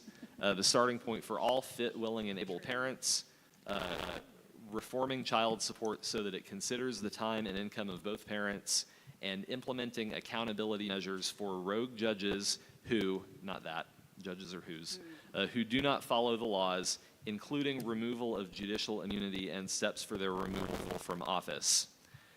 Jeff. I'd make a motion that we strike that whole last clause because that should be moved into our judicial reform topic, I think. I second. Yeah, that is, so starting with the word and? Yes, yeah, we would All end right. at the income of both parents. We'd put a period there, and that would be the end of that Yep, resolution. that has been moved and seconded. Is there any discussion? Seeing none, all in favor say aye. Aye. All opposed say nay. All right, that passes. Are there any further motions on this item? Are we ready to call this a complete priority? Motion to call it a complete. All right, completed. thank you, Hans. Is there a second? I'll second that. All right, seconded by Loretta Emmons. All in favor say aye. Aye. All opposed say nay. All right, we've done 1 out of 15. Yes. And also, before we move on, just a big thank you to the people who came advocated for this as well. We had young people advocating for themselves, and it's always good to see that at these conventions. So I see some hands going up. I will let you guys make your motions, but I will, okay. Go ahead. Mine's just is kind of a housekeeping thing on the title there. Can you color that like green or something that we've done that one and approved Well, it? That way we don't, as we go through the day, as we complete these, we do that. That way we know where we're at. Just graphically real quick. Actually, so you'll see on the bottom of this sheet here, if Well, that's hard I, to see from out here. I'm just saying where Yeah. you have it says equaling there. I'll make sure this is a little larger for y'all to read in the future. But if you scroll down on this sheet, the last tab, temporary report of LP unofficial, you'll see that the language is in here now. So if you want to refer back to it, you can. Well, I'm just saying on the But on the sheets, screen, I'll make on- sure on to the do s- that. Yeah, just, that's all I'm saying is on the summer screen. That way, as we're going through it, we're not trying to. Yeah, no, I'll do that. Yeah, but by the way, I know we completed this priority. I'm reading it just grammatically. Is there any objection to changing the semicolons to commas and adding the word "and" before reforming? So it would be a complete sentence.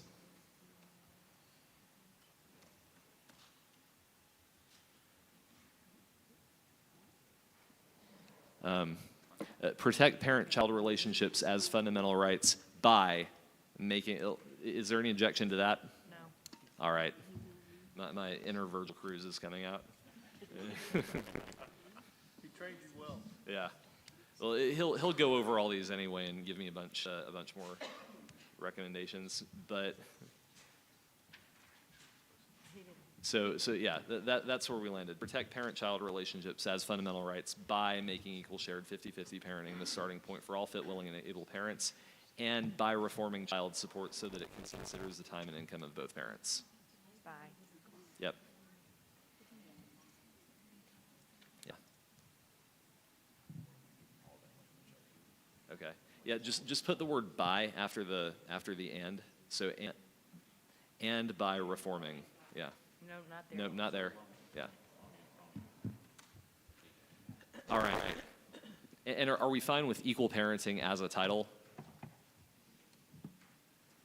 Is there anything more compelling that could go there? Can we come back to that? Yeah.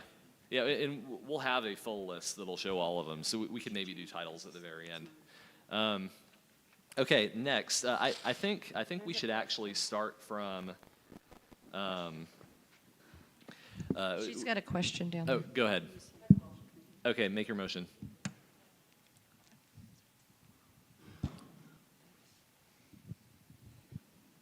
I'd like to move that we consider combining several of these under protecting children and families that would include this. I'm sorry. Any better? That would include this as it's written, but also several of the others. And I think it should read under that, amend text family code to include equal parenting as a starting point. I think we could include, because we're protecting children, the equal protection from the abolish abortion item, as well as the sexualization and gender identity concerns, repealing the obscenity exemption. All right. Is there a second? I wasn't finished. Oh. Two others, sorry. Waive immunity and making all adults mandatory reporters to the county sheriff of any criminal activity. Okay, so just to make sure I understand right, you want to add these to the equal parenting? No. Item? Combine them Okay, to combine them? under the heading protect children and families. Okay, and hang on, let me go back to the list. Point of information. State your point. Doesn't that require a motion to reconsider since we've already accepted this? Yes, it would. But hang on, let me get there. Sorry.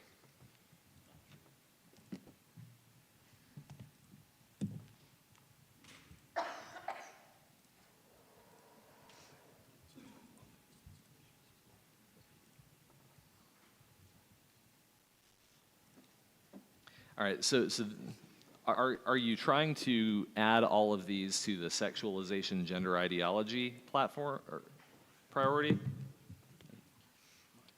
I think all of them would fit under a protect children and families priority. Okay, well, we don't currently have a category for that right now, so you would need to remove a category to create it, or a priority. Which you would need to, first you need to make a motion to reconsider the list. So is there a priority that you would like to reconsider so that it can be removed?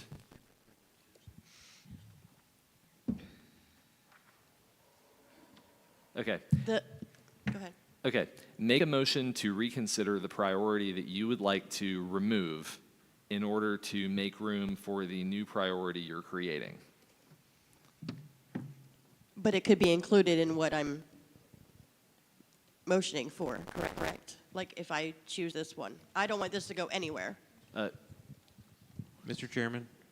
Yes, Spencer. Can I provide some clarity on what she's asking for, please?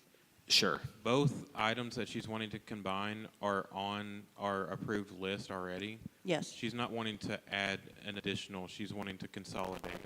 Okay, is it 19 and 33?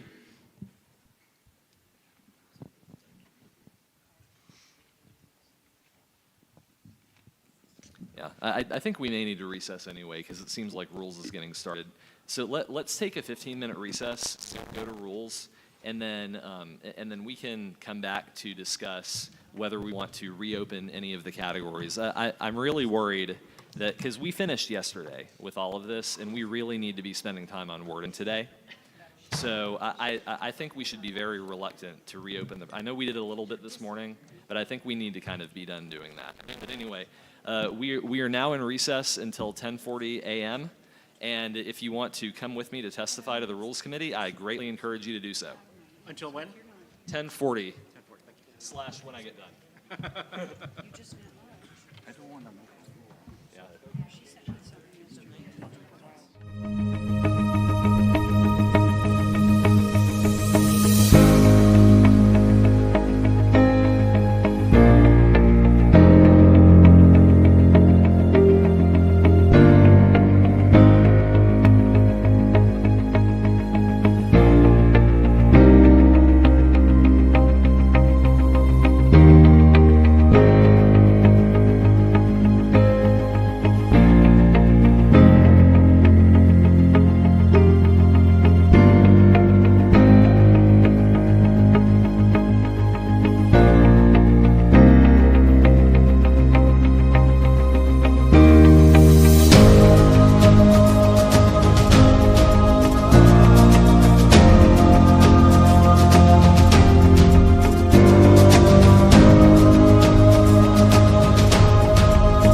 Legislative Priorities Committee, we are called back to order. It is 11:20 a.m.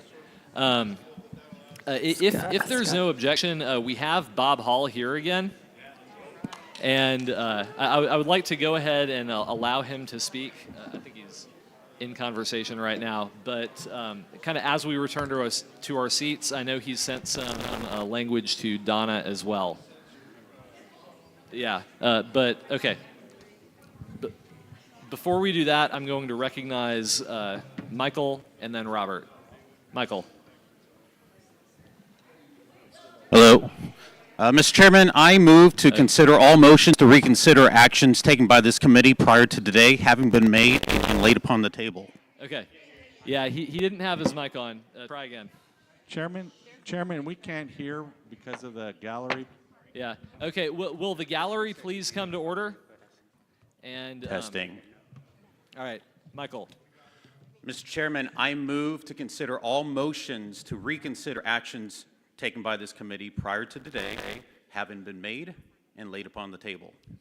A motion has been made to table motions, consider all motions to reconsider made and tabled. Is there a second? That is seconded by Robert Garay. I'll explain what this means. This means that that you would no longer be able to make motions to reconsider on business that has already been done. So this is not a debatable motion. All in favor, please say aye. Aye. All opposed, please say nay. Nay. That passes. Okay. All right. All in favor of that motion, please raise your hand very high so I can count.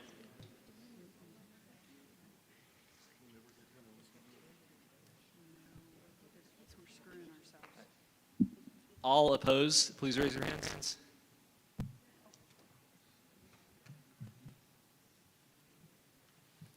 All right, I have an 11-11 tie. I will cast the deciding vote in favor. So with that being done, Robert, you had a motion? Just a point of information, are we complete on the first legislative priority as it relates to equal parenting? Yes. All right, so if with all of that being done, we have Senator Bob Hall here. I know he wanted to speak to us a little bit about his recommendations on election security and the grid. Is he still in the room or did he? Okay, Senator Hall, if you want to speak to the committee a little while.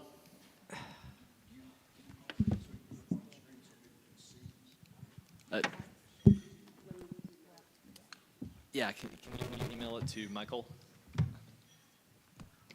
Yeah. I think it might take a sec for us to get it up there.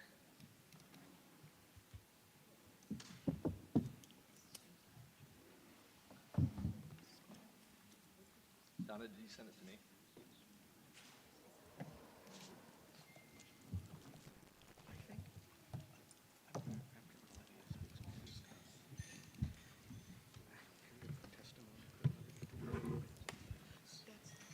Sorry, we're doing technology.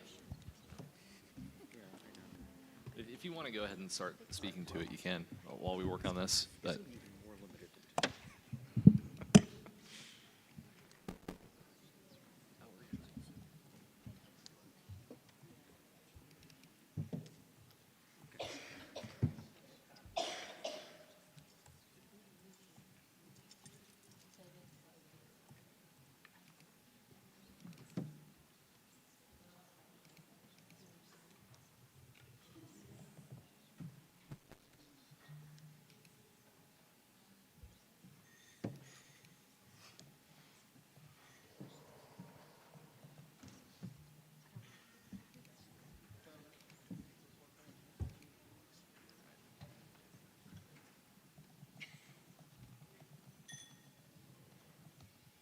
I'm sorry, we're having some technical difficulties because we're trying to get the language migrated from a phone to a laptop to a screen.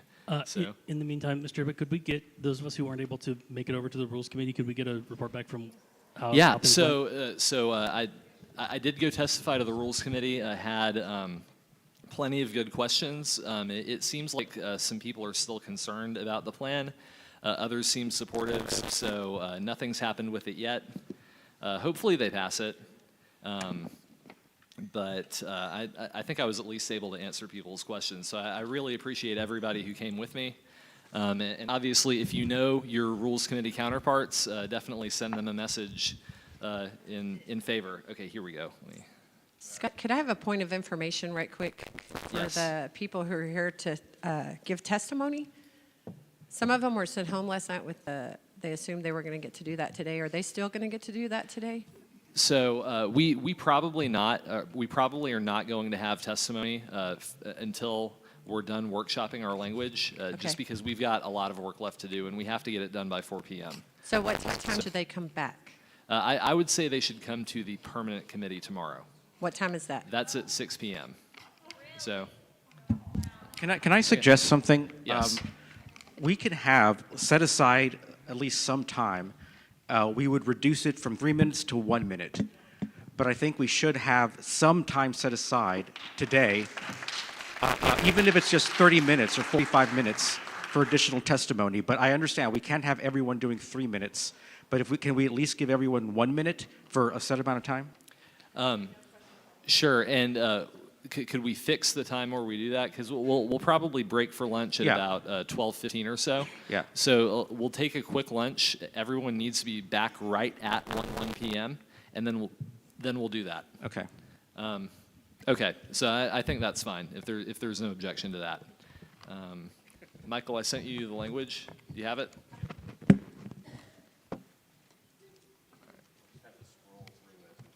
Yep. All right. Is it up there? Okay.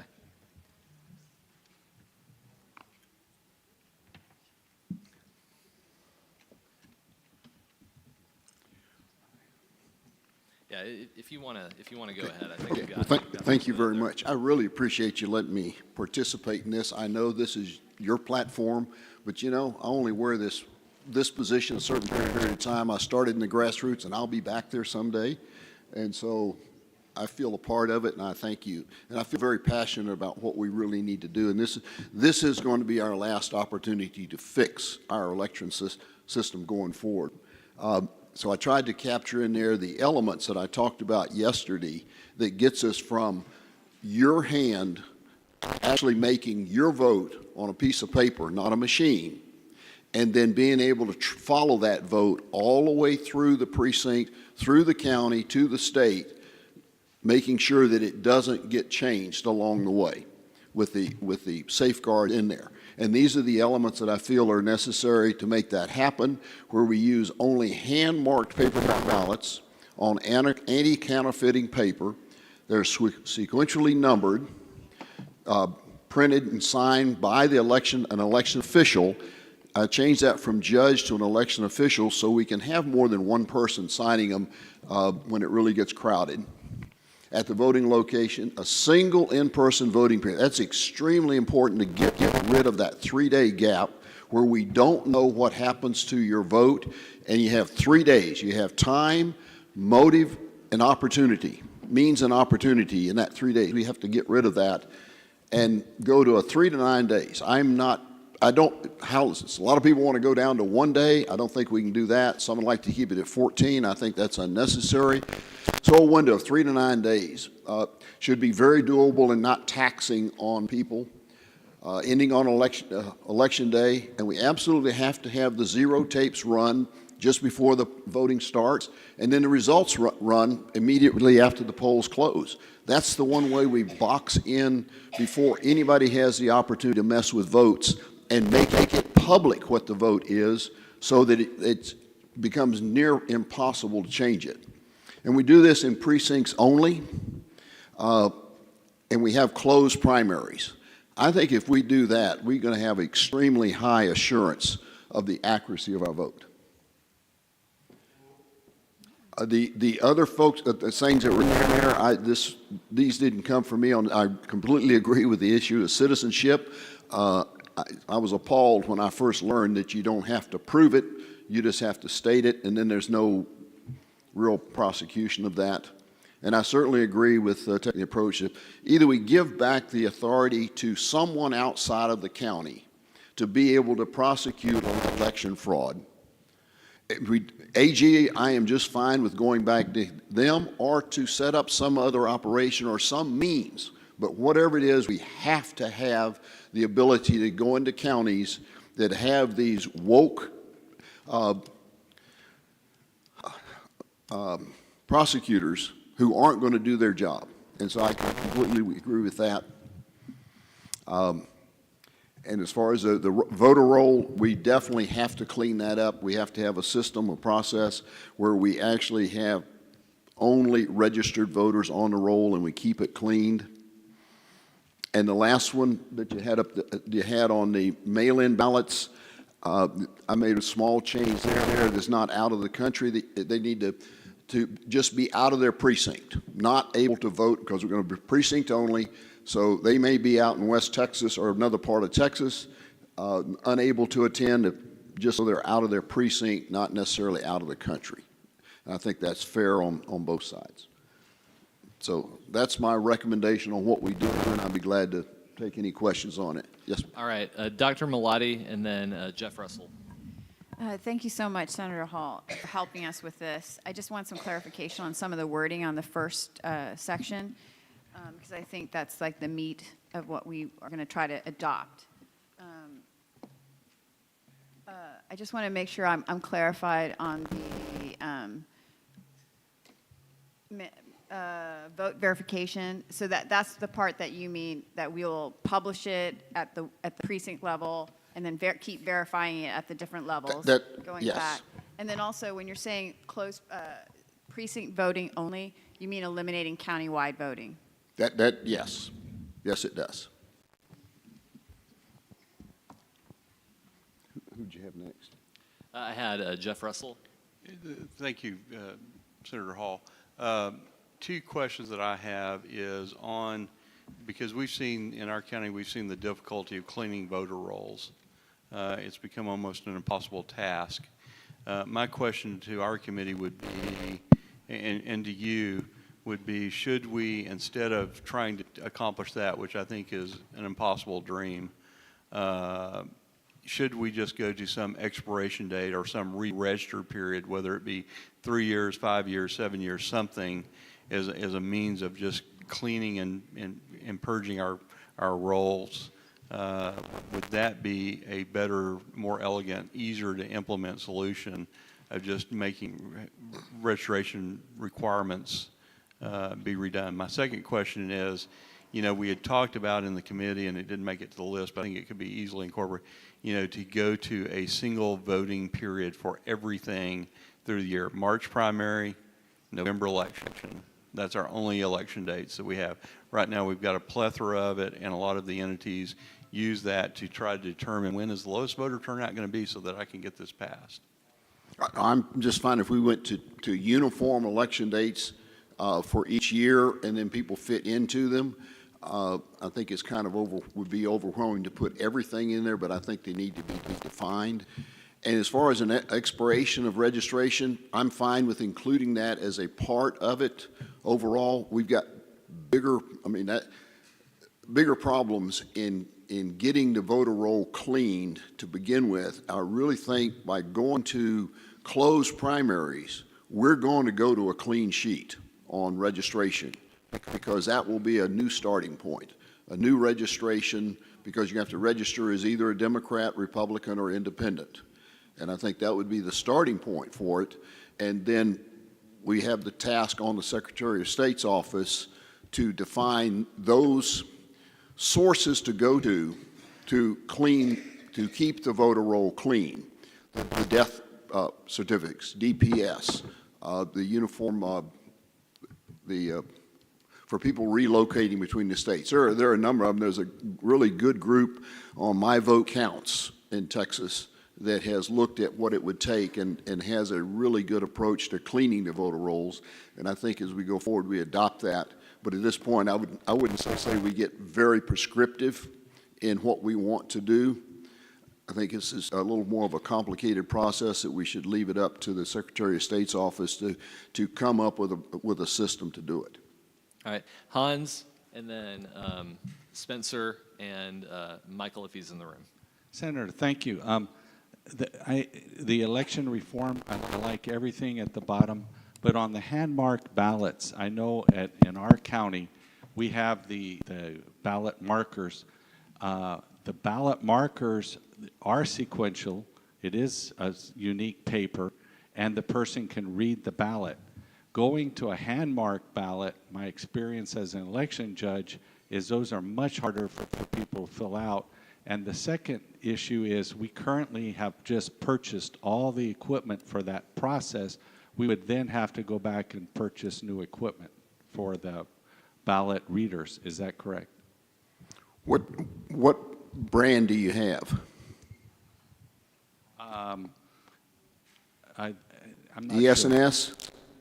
It's probably ESS. It's the little R2D2 units where you can read the... Okay, let me see if I can do this verbally. I've got it on a slide that I can show you. However, those ballot marking devices, ES&S, you'll find it prints out in the lower part of the ballot itself, shows you who you voted for. Correct. Okay? I call that the feel-good section because right above that is a whole series of barcodes. The vote that's being transferred to be counted is hidden in that barcode. It has nothing to do with the names that are listed on there. Right. And so we have no way of knowing. But that is tested during the tab testing phase. I would say that those tests are flawed. They are And- seriously flawed, Okay, and they are designed to pass. I respectfully disagree, but that is also how we currently do the audit, is you look at the readable ballot. Okay. Yes, I will just say, with all due respect to everyone out there, we have a system that is so seriously flawed we can't even find it in there, and we support the flaw with the way we test things in there. And if there's any doubt there, having the software being proprietary, so we make sure we don't ever really see what that software is doing, is total confirmation to me that there are people who know how flawed it is. There's nothing simpler than filling in a little oval or a square with a ballpoint pen. And the good thing is, you know that you marked it the way you wanted it, and it is the anchor for history of your vote on that sheet of paper. There's nothing more secure than your personal marking of that ballot, rather than depending on maybe the machine got it right or not. So to me, it is extremely important that we have hand-marked paper ballots. And whatever it might cost with due to a little bit of different equipment, the equipment I'm talking about is fairly cheap. Ballpoint pens, get them for 25 cents a piece, as opposed to $3,000 for a machine. Sell them to Central America, South America, the equipment on eBay. And, yes, ma'am. I just Oh, like I'm to. sorry. I was going to let Michael go and then Chrissy. Yeah. Yes. Mr. Chairman, I believe I was next, and then Michael. Yeah, that's right. Go ahead. Spencer, Michael, I'm Chrissy. sorry. So I just wanted to bring something, I'm back here, Senator. Okay. Wanted to bring something to your attention that just came out this morning, and also the committee's attention, is that apparently Chairman Matt Rinaldi's ballot was leaked and how he voted, and I thought that we had secret ballots, so we may need to be addressing that issue as well, so. Okay, since you brought it up, did you hear what he said? Yes. Okay. I got the same email. Absolutely. We have a serious problem with the system we have right now, that the way you voted is available to the public. All you have to do is know how to ask for it. Now, let me caution here, there are people who are going to say, well, let's change the rules and not let people have access to that information. Folks, we don't run government with secrecy. We don't cover up our mistakes by turning it secret, trying to hide it, because if it's there, somebody's going to get it. What we have to do is change the system so that it's not there. This won't happen with what I'm talking about in this process. And it's particularly bad easy to do where you have countywide voting. Michael. Senator, the Rules Committee passed a rule that closes the primary. It's been suggested that it isn't necessary to have it as a priority from this committee. Is it your opinion that legislation is still very necessary? Yes, yes. We need to make sure with legislation that we do that. And it's very important in a priority that it be done that way, because hopefully we can get more focus on our priority items this time. Since we've had such poor attention to them in the past, I'm hoping we can change this, and this is one of them I would hope to keep in there. Senator Hall, Senator Hall, how can we get the Democrats to vote to close our primary? I'm sorry, say that again. How can we get the Democrats to vote to close our primary legislatively? Because we make it's a Republican vote. It's not a statewide vote. It's a Republican Party vote. And only members of the Republican Party can vote. We become a private party, and we're going to restrict it to our membership only. I thought you were going to ask for your body to do that. Christie. Legislative. He is. Oh. He is asking that. Oh, yeah. Sorry, could you speak to that real fast? So do you want the legislature to close the primary or the party? Either one or both. You know, I would love, I am not convinced that the party can do it by itself. I'm concerned. I haven't seen that demonstrated that we actually have the authority to do that. So just to make sure, I think it doesn't hurt. I don't see that it hurts to double up on this just to make sure it happens, because I think it's extremely important that we do. Thank you. You know, one concern there is the problem is Democrats voting in our primary. If we're trying to eliminate that, they may vote to not eliminate that, and it may fail. You know, because it is apparently a problem. I just wanted to reiterate what you said earlier about the machines not being reliable. The machines that print, like you enter your choices and it prints the ballot for you and it has the code at the top. I recently ran for re-election as county chair, and about a day and a half into early voting, I received a call from our local JJP telling me that in the primary, he voted for me as county chair, even though I was running unopposed. But when he got the printout from the computer and went to go scan it in, he looked at it and just happened to notice that the Democrat chair's name was listed on his ballot as if he had voted for the Democrat chair in the Republican primary. And so this created a huge uproar, and we investigated it, got back to the bottom of it, and the story I was told by the election office is that it was a human error by the company that programs the machines. Right. It was corrected. I was told that the votes cast were given to me, even though I was running unopposed. It really didn't matter, but it highlighted the issue, which is if a human can make a programming error to cause that kind of a problem accidentally, then humans could also affect the ballot being printed from that machine with intent. No, you're absolutely right, and we've seen that. It's been demonstrated. There's no question about it anymore. It has been demonstrated in a courtroom multiple times now that the machines are vulnerable. They can be hacked. It is done in front of a judge and jury multiple times, and it has been done in some of the recounts locally in the state where folks were brought in and they messed with the machines right there with people watching them do it, and all they used was a telephone. So there is no question about it. It would be grossly irresponsible of us, knowing what we know today, to continue with our head in the sand, relying on machines to tell us the truth. We know too much now. This is not like it was a couple of years ago when people were scratching and said, well, is that really true? Well, it is. We have to get rid of them, period. Yeah, real fast, while you're still here, can we talk about hardening the grid? Yes, sir. Yeah. Yes, no, that's fine. This is the language I think gets us to what I think we need to do to leave flexibility in it. And it's in line with what I had said yesterday when we were talking. Is that the correct language? Yes. Okay, perfect. And does anyone have any other questions about that? All right. Well, Senator Hall, thank you so much for coming. Well, And thank you, we guys. always. Oh, Donna, did you want to ask a question real fast? I would, yes. My problem with this verbiage has always been the paying for technology. Should we identify technologies that are effective or ineffective, hence not solar or wind? I don't think at this point we want to be that prescriptive in it. What we want to do is, what we want are the results, and we want to leave the power companies to do, because different ones have different equipment, different approaches. We want to leave it on them to decide how to do it. We're just telling them what we want done.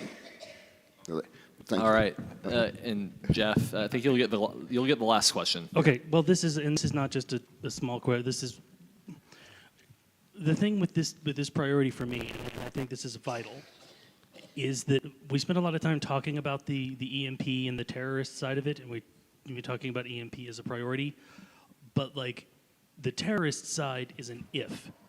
The solar flare side is a when. Right. This is the levee board in New Orleans trying to decide, like, how do we build the levees before a Category 5 hurricane hits. It's not if, it's when, right? Like, everyone was all in awe of seeing the Northern Lights come down so far the other day, like just a week ago. Like, that is this. It just wasn't strong enough.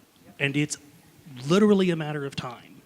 And so I just want to make sure that if people feel like this is strong enough on that question, but that is not an if. It's only a matter of when. It happened in the 1800s. We just didn't have advanced enough technology to actually have it destroy everything at the time. But if that same event happens now, it's all gone. Okay. Right. So that's just wanted to be clear for like all right. prelude this. My answer to that is, let's make this the number one priority, so that it comes out of here and hopefully off the floor as number one. Thank you. And thank you so much for coming, Senator Hall.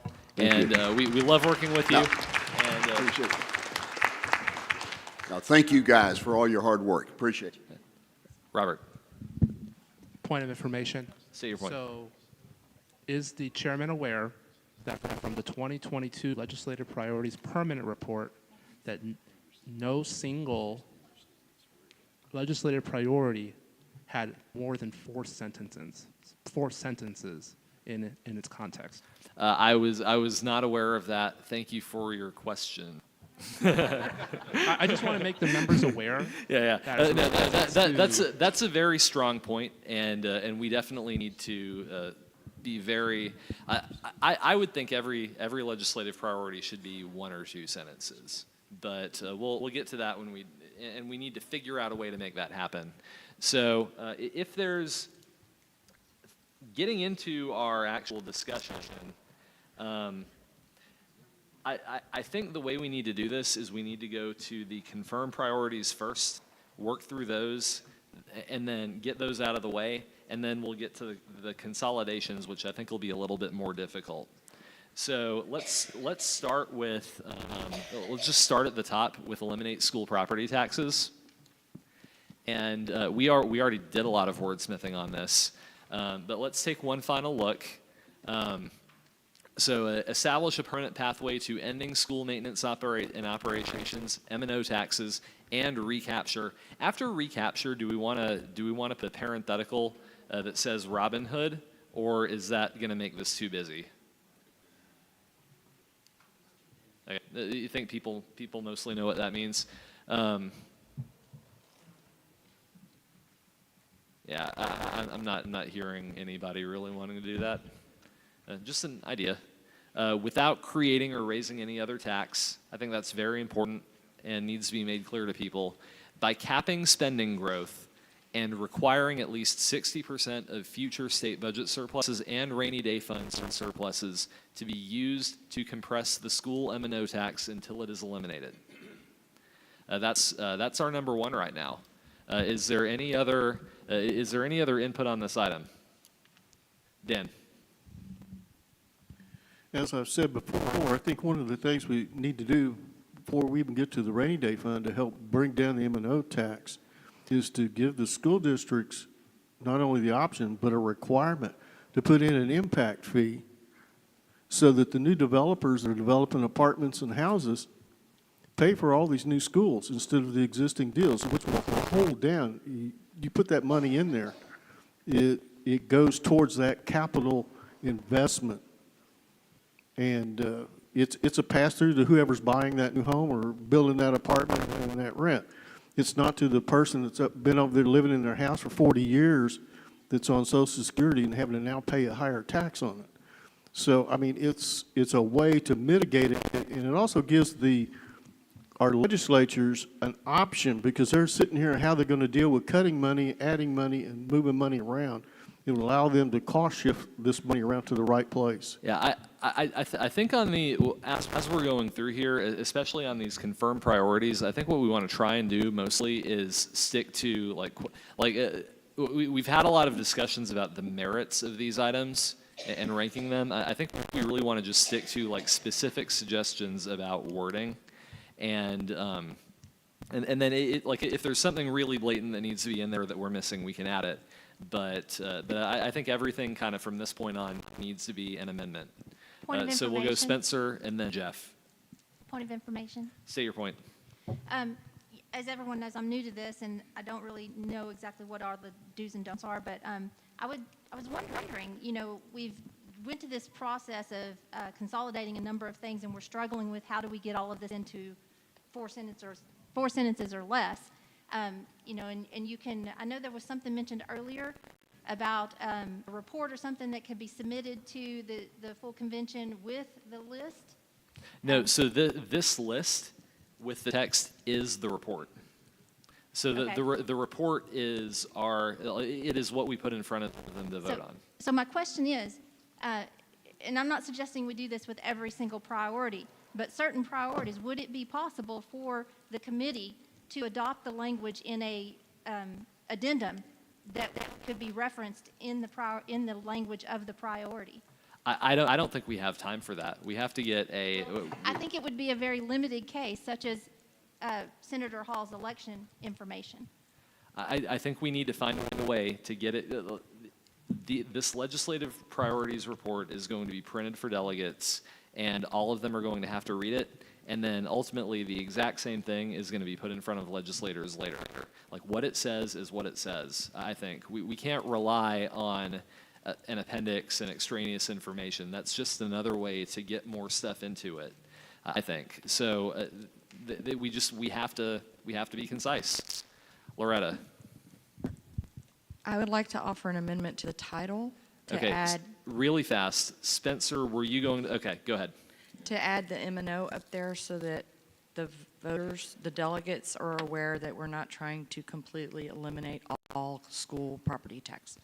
All right, is there a second on that? All right, that's been seconded. Is there any other discussion about this? Yeah, I think we need to be very careful when it comes to including parentheses, especially in the main title. I definitely understand. Yeah, I would take out the parentheses. Yeah, I think we definitely, I understand doing it within the body of the text, but in terms of the title, I think we should avoid trying to do that. All right. Any other discussion? Jeff. I appreciate this. Just a second, what he's saying, and to answer the question that was back here, is that those types of taxes that you're talking about to build a new building, to do these other things, those are INS taxes. That's interest and sinking. That's bonds and things that they're taking out to do construction and expansion.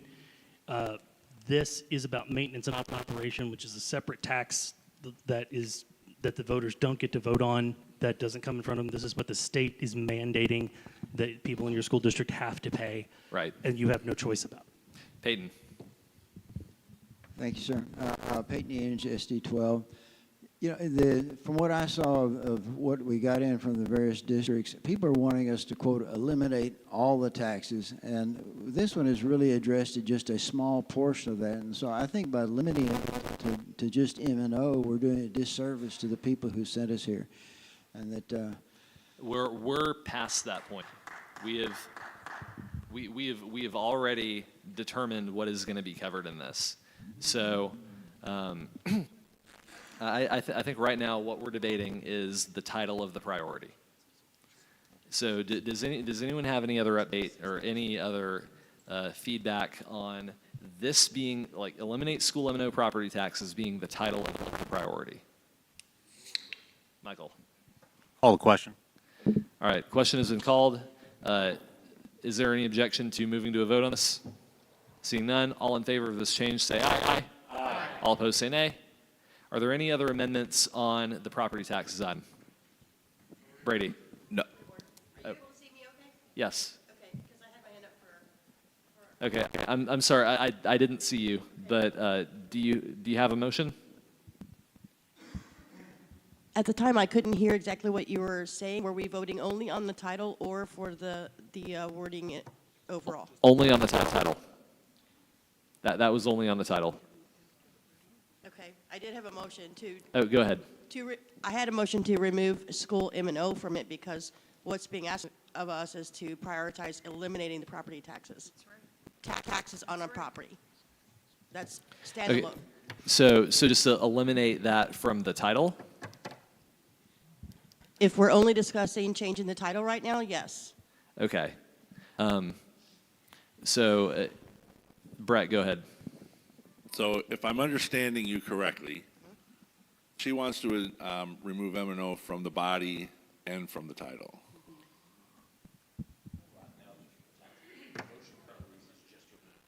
Correct, but where she's going with that is to remove it from the body as well. If it's going to stay in the body, it should stay in the title. Yeah, I agree with that. I think the priority is to end the school M&O tax, and so if it's going to say, if that's going to be the content of the priority, the title should reflect it. And I don't think we want to be dishonest with people. I don't disagree, if I could speak on this. Go ahead. I don't disagree. Well, okay, do we have a second? Okay, are you seconding her motion? Okay. Point of order. Say your point. I believe you've already called the question on this particular topic. So any additional motions? Well, he called the question on the title. On the title. Yeah. But I still think that's out of order.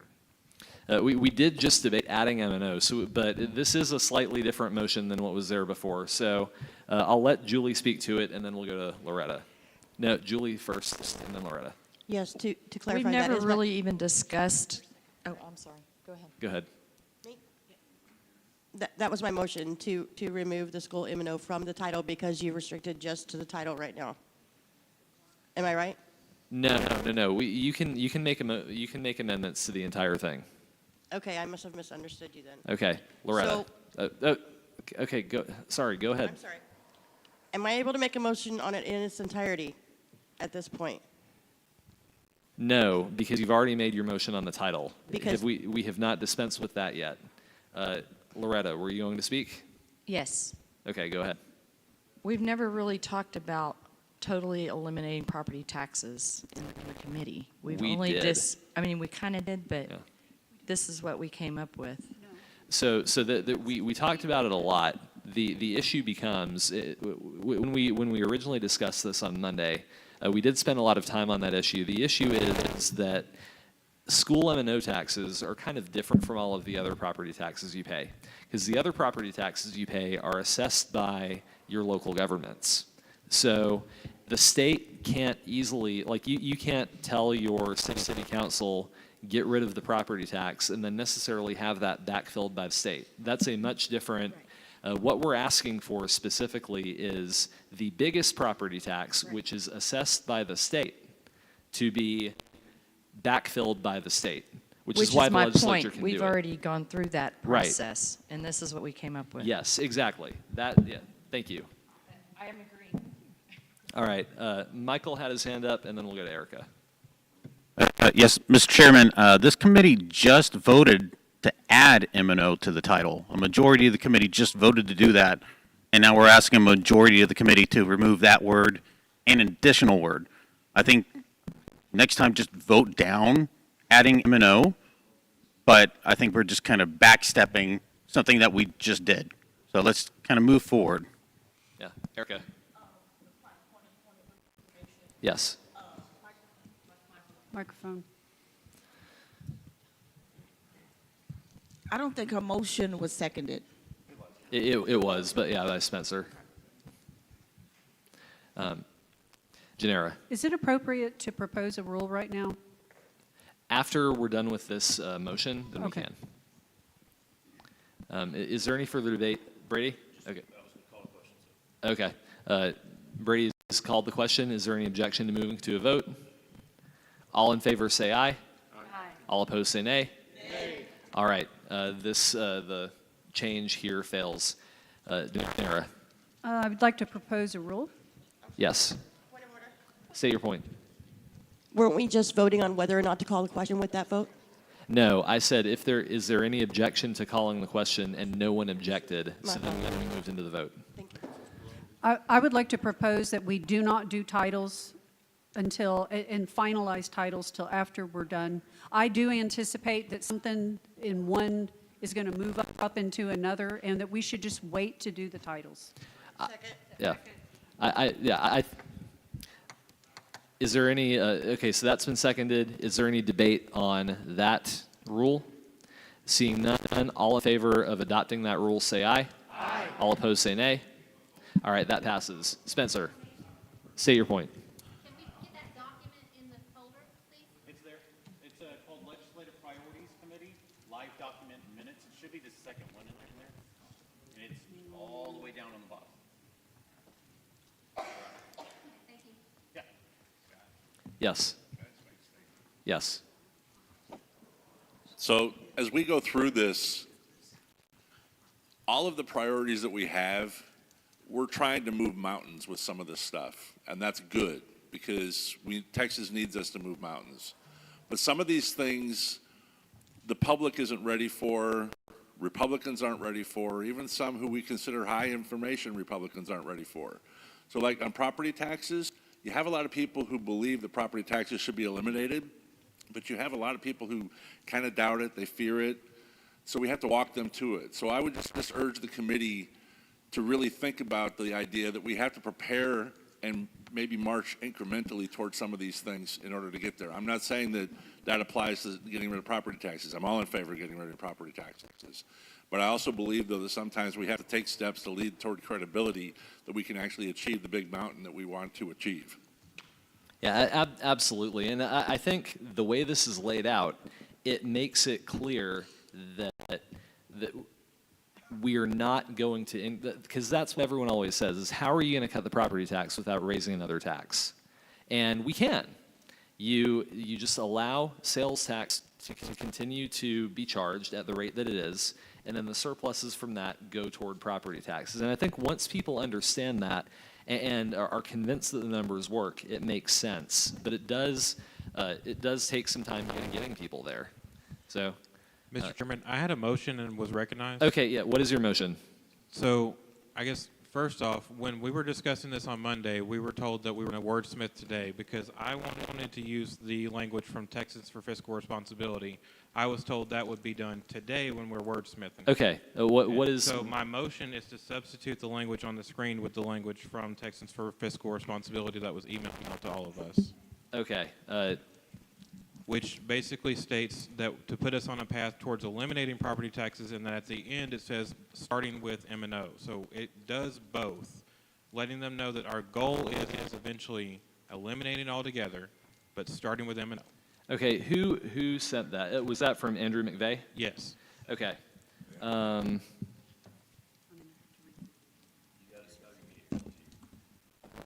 looking for it. Okay. Yeah, here's the suggested language he sent. Eliminate property tax using spending restraint, surplus tax revenue, and other reasonable means available to the legislature by reducing the overall tax burden on Texans, starting with making a path to eliminate school district maintenance and operations property taxes. Okay. Okay, that's been seconded. I'd like to argue against this. The reason that, and it's pretty similar, honestly. The one thing that this language that Andrew McVeigh sent doesn't have that we do have is the 60%, and it also includes the rainy day fund. The reason it's important to set a numerical target is because if you don't set a numerical target, then it'll be whatever they decide later. So for instance, in the last session, Abbott set a property tax cut goal of 50%. And then they included in that a lot of tax cuts that had already been given. And so by the time the actual tax cuts came around, the percentage of the surplus that was spent on new tax relief was actually a lot lower. So setting a numerical target puts the expectation there that they have to meet it. Anyway, Spencer. I so move as an amendment to the amendment. Well, let me let Spencer speak first because I recognize him, and then we'll go to you. That's actually exactly what I was going to do, so I'll second his motion. Okay. So what is your amendment to the amendment? Exactly what you're talking about, putting the specificity in. Okay, you have to suggest language. All right, so I can't read that up there. By capping spending growth and requiring at least 6% of future budget surpluses. Just take what we had before, put it back. Okay, so can you speak to, if this amendment is passed, what would be the advantage of this new language over the existing language? Well, okay, I mean, it's his amendment, so.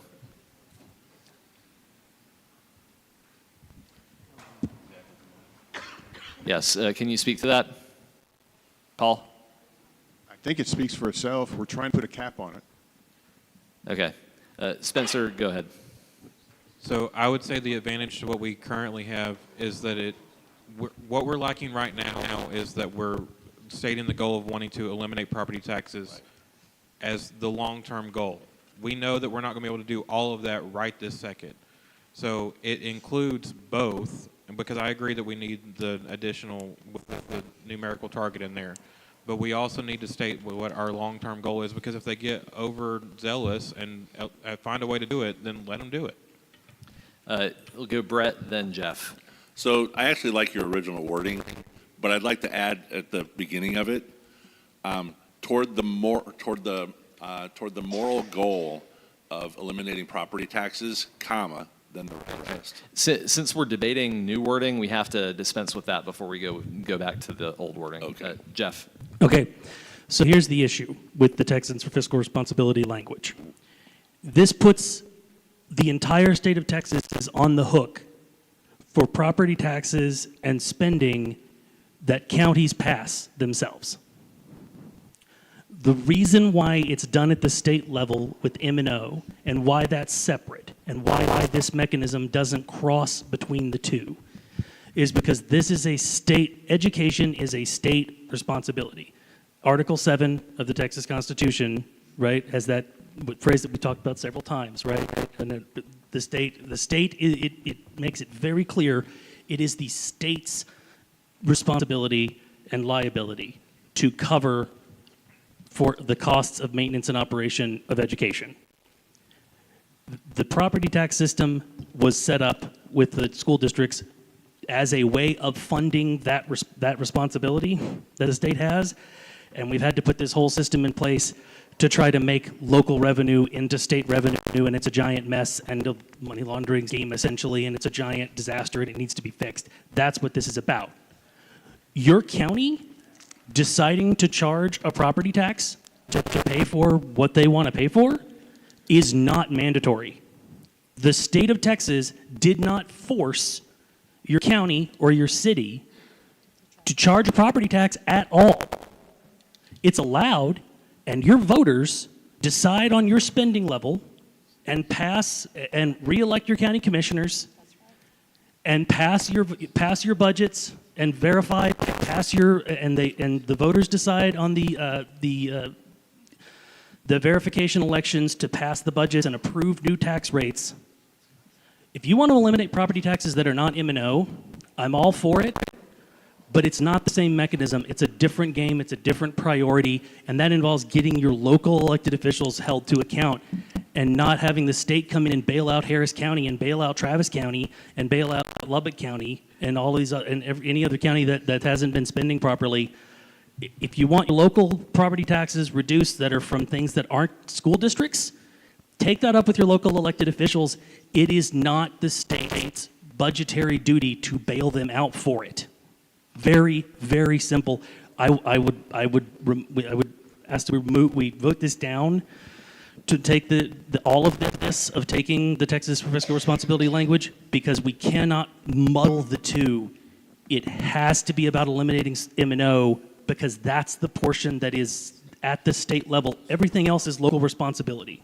All right, so just because we're all debating the underlying amendment anyway, does anyone object to adding the blue language to the yellow language so we can at least debate that? Mr. Speaker? Yes? Mr. Chairman?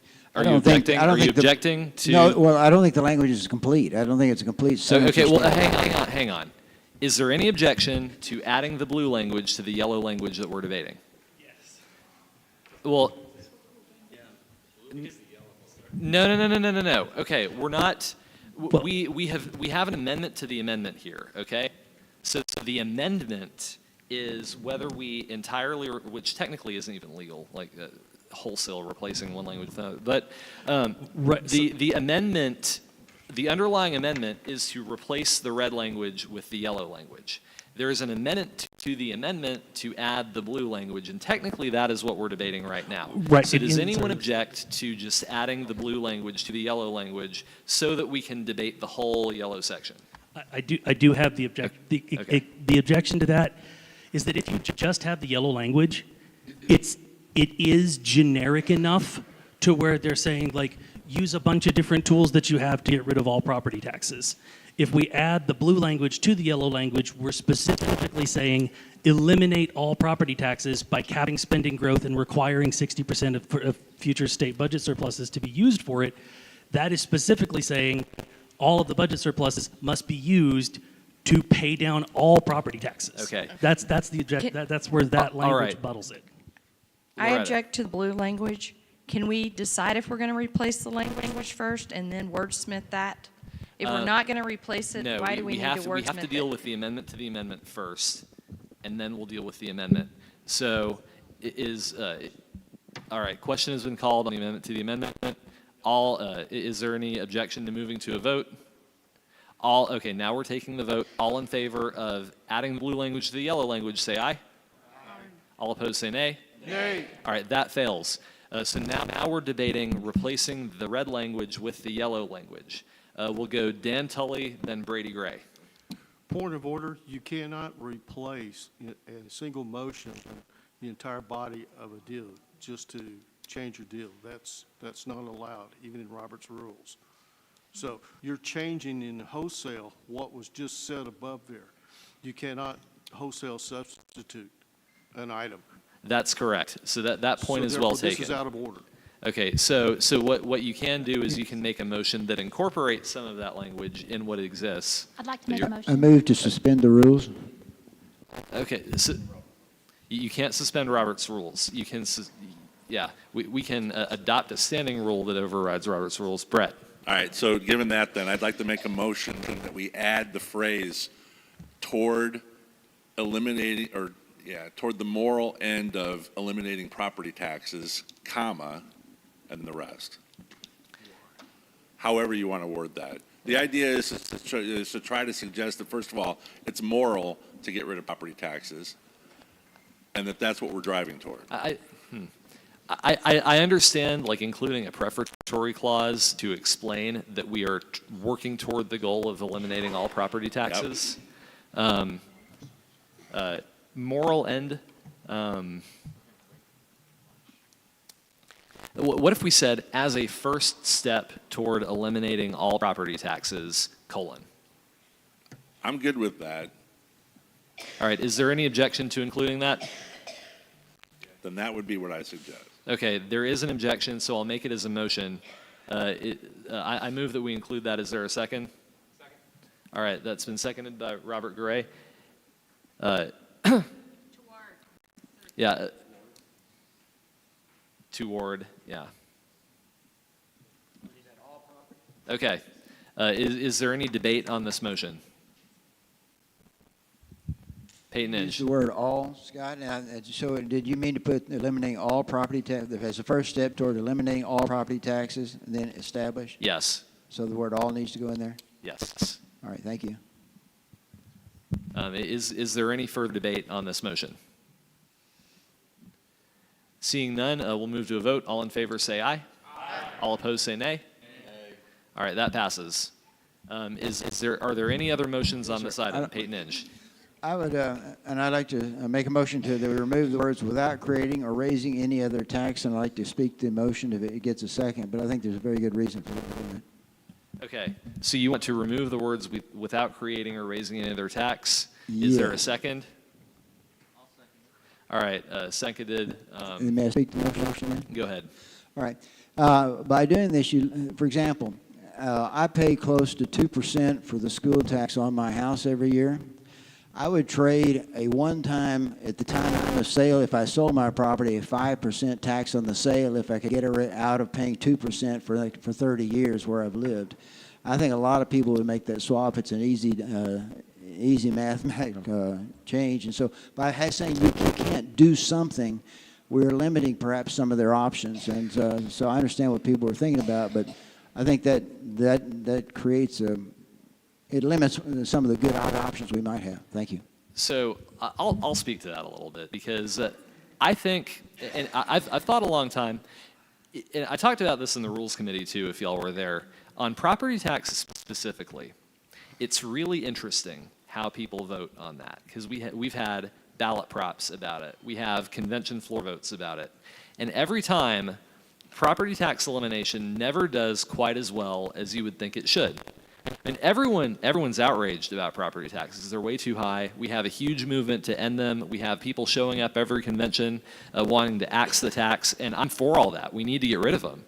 And then, with all that enthusiasm, when it actually goes before a huge group of people to vote on it, there's always more no votes than you would think.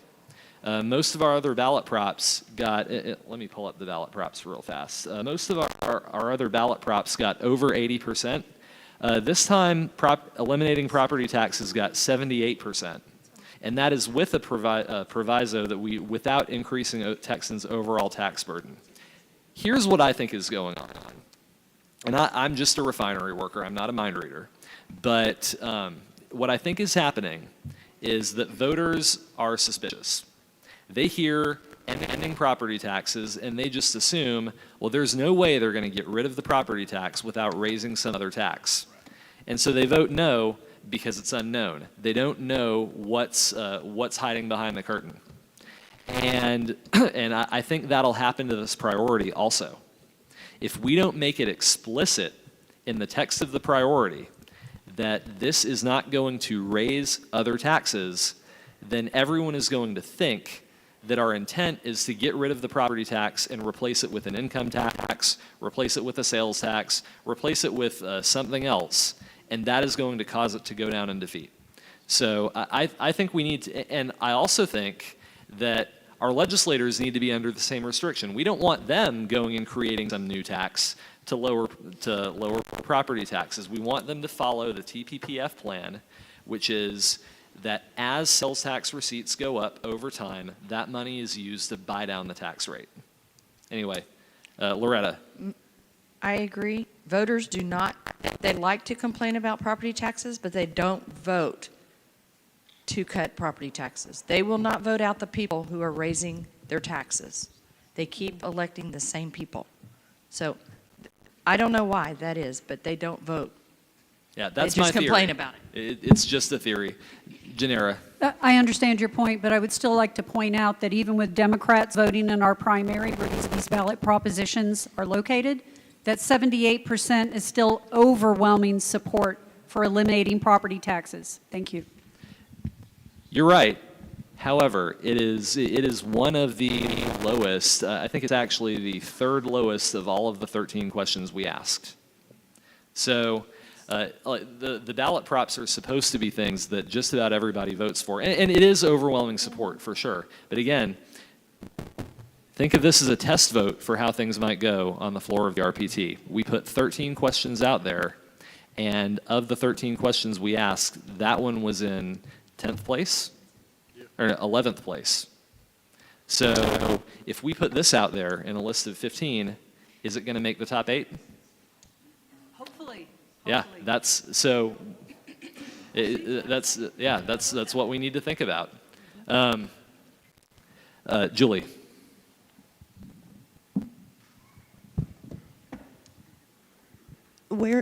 What can be measured by until it's eliminated? How will we know if the legislator did what we asked them to do, something acceptable? So if they have a plan, yes, until it's eliminated in 30 years or however long it takes, that we're going to stay on this permanent pathway and meet these requirements until 30 years from now. Like, that wouldn't be acceptable to me. So how do you say eliminate property taxes by 2030, for example? Jeff, do you want to speak to that? Yes. Go ahead. So we actually, when in my day job, when we filed a bill, we actually filed a bill on this last session, putting a hard deadline on it of saying, like, we called it the accountability amendment, right, which was a constitutional amendment that just, we weren't going to prescribe anything. We were just going to say, we can't charge M&O property taxes after, we set it at 15 years because that's a reasonable mortgage payment, right? And if you can get a house paid off in 15 years, we can do this in 15 years. But even if we don't set a hard deadline for it, to do anything with property taxes requires a constitutional amendment. And there are actually more Democrats than you'd expect who are okay with eliminating the M&O property tax because their voters hate it too. And there's a lot of inner city schools especially that would love to do away with M&O property taxes because they're the ones that don't have any tax base to actually do anything with in the first place, and so they're on the begging end of recapture, and it's really rough for them. So like there's actually a lot of support for this that is bipartisan. So when we say that anything that involves doing something about property taxes requires a constitutional amendment. So if it's a thing that says you keep buying this down until you hit with 60% of budgets and surpluses, also anything to do with the rainy day fund pretty much requires a constitutional amendment as well. So if we put this down, then this process will happen unless they come back to the voters to ask for it to be changed, right? And that doesn't specify a time as to when it will happen, but it does say this will keep happening unless the voters approve it to be done otherwise, which is a huge lift to change, right? Point of It order. also doesn't say it's the only thing that has to happen. Shouldn't we be discussing the amendment, not the overall? In other words, isn't the discussion on the amendment?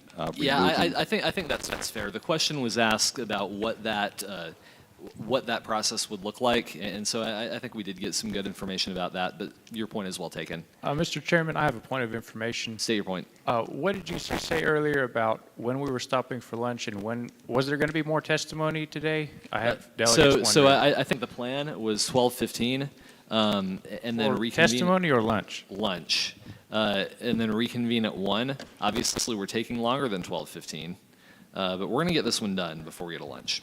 So when is testimony? Is there testimony okay, today? I think we're going to reopen testimony probably for 30 minutes after we reconvene, and that'll be for 1-minute time periods, just to give more people a chance to speak.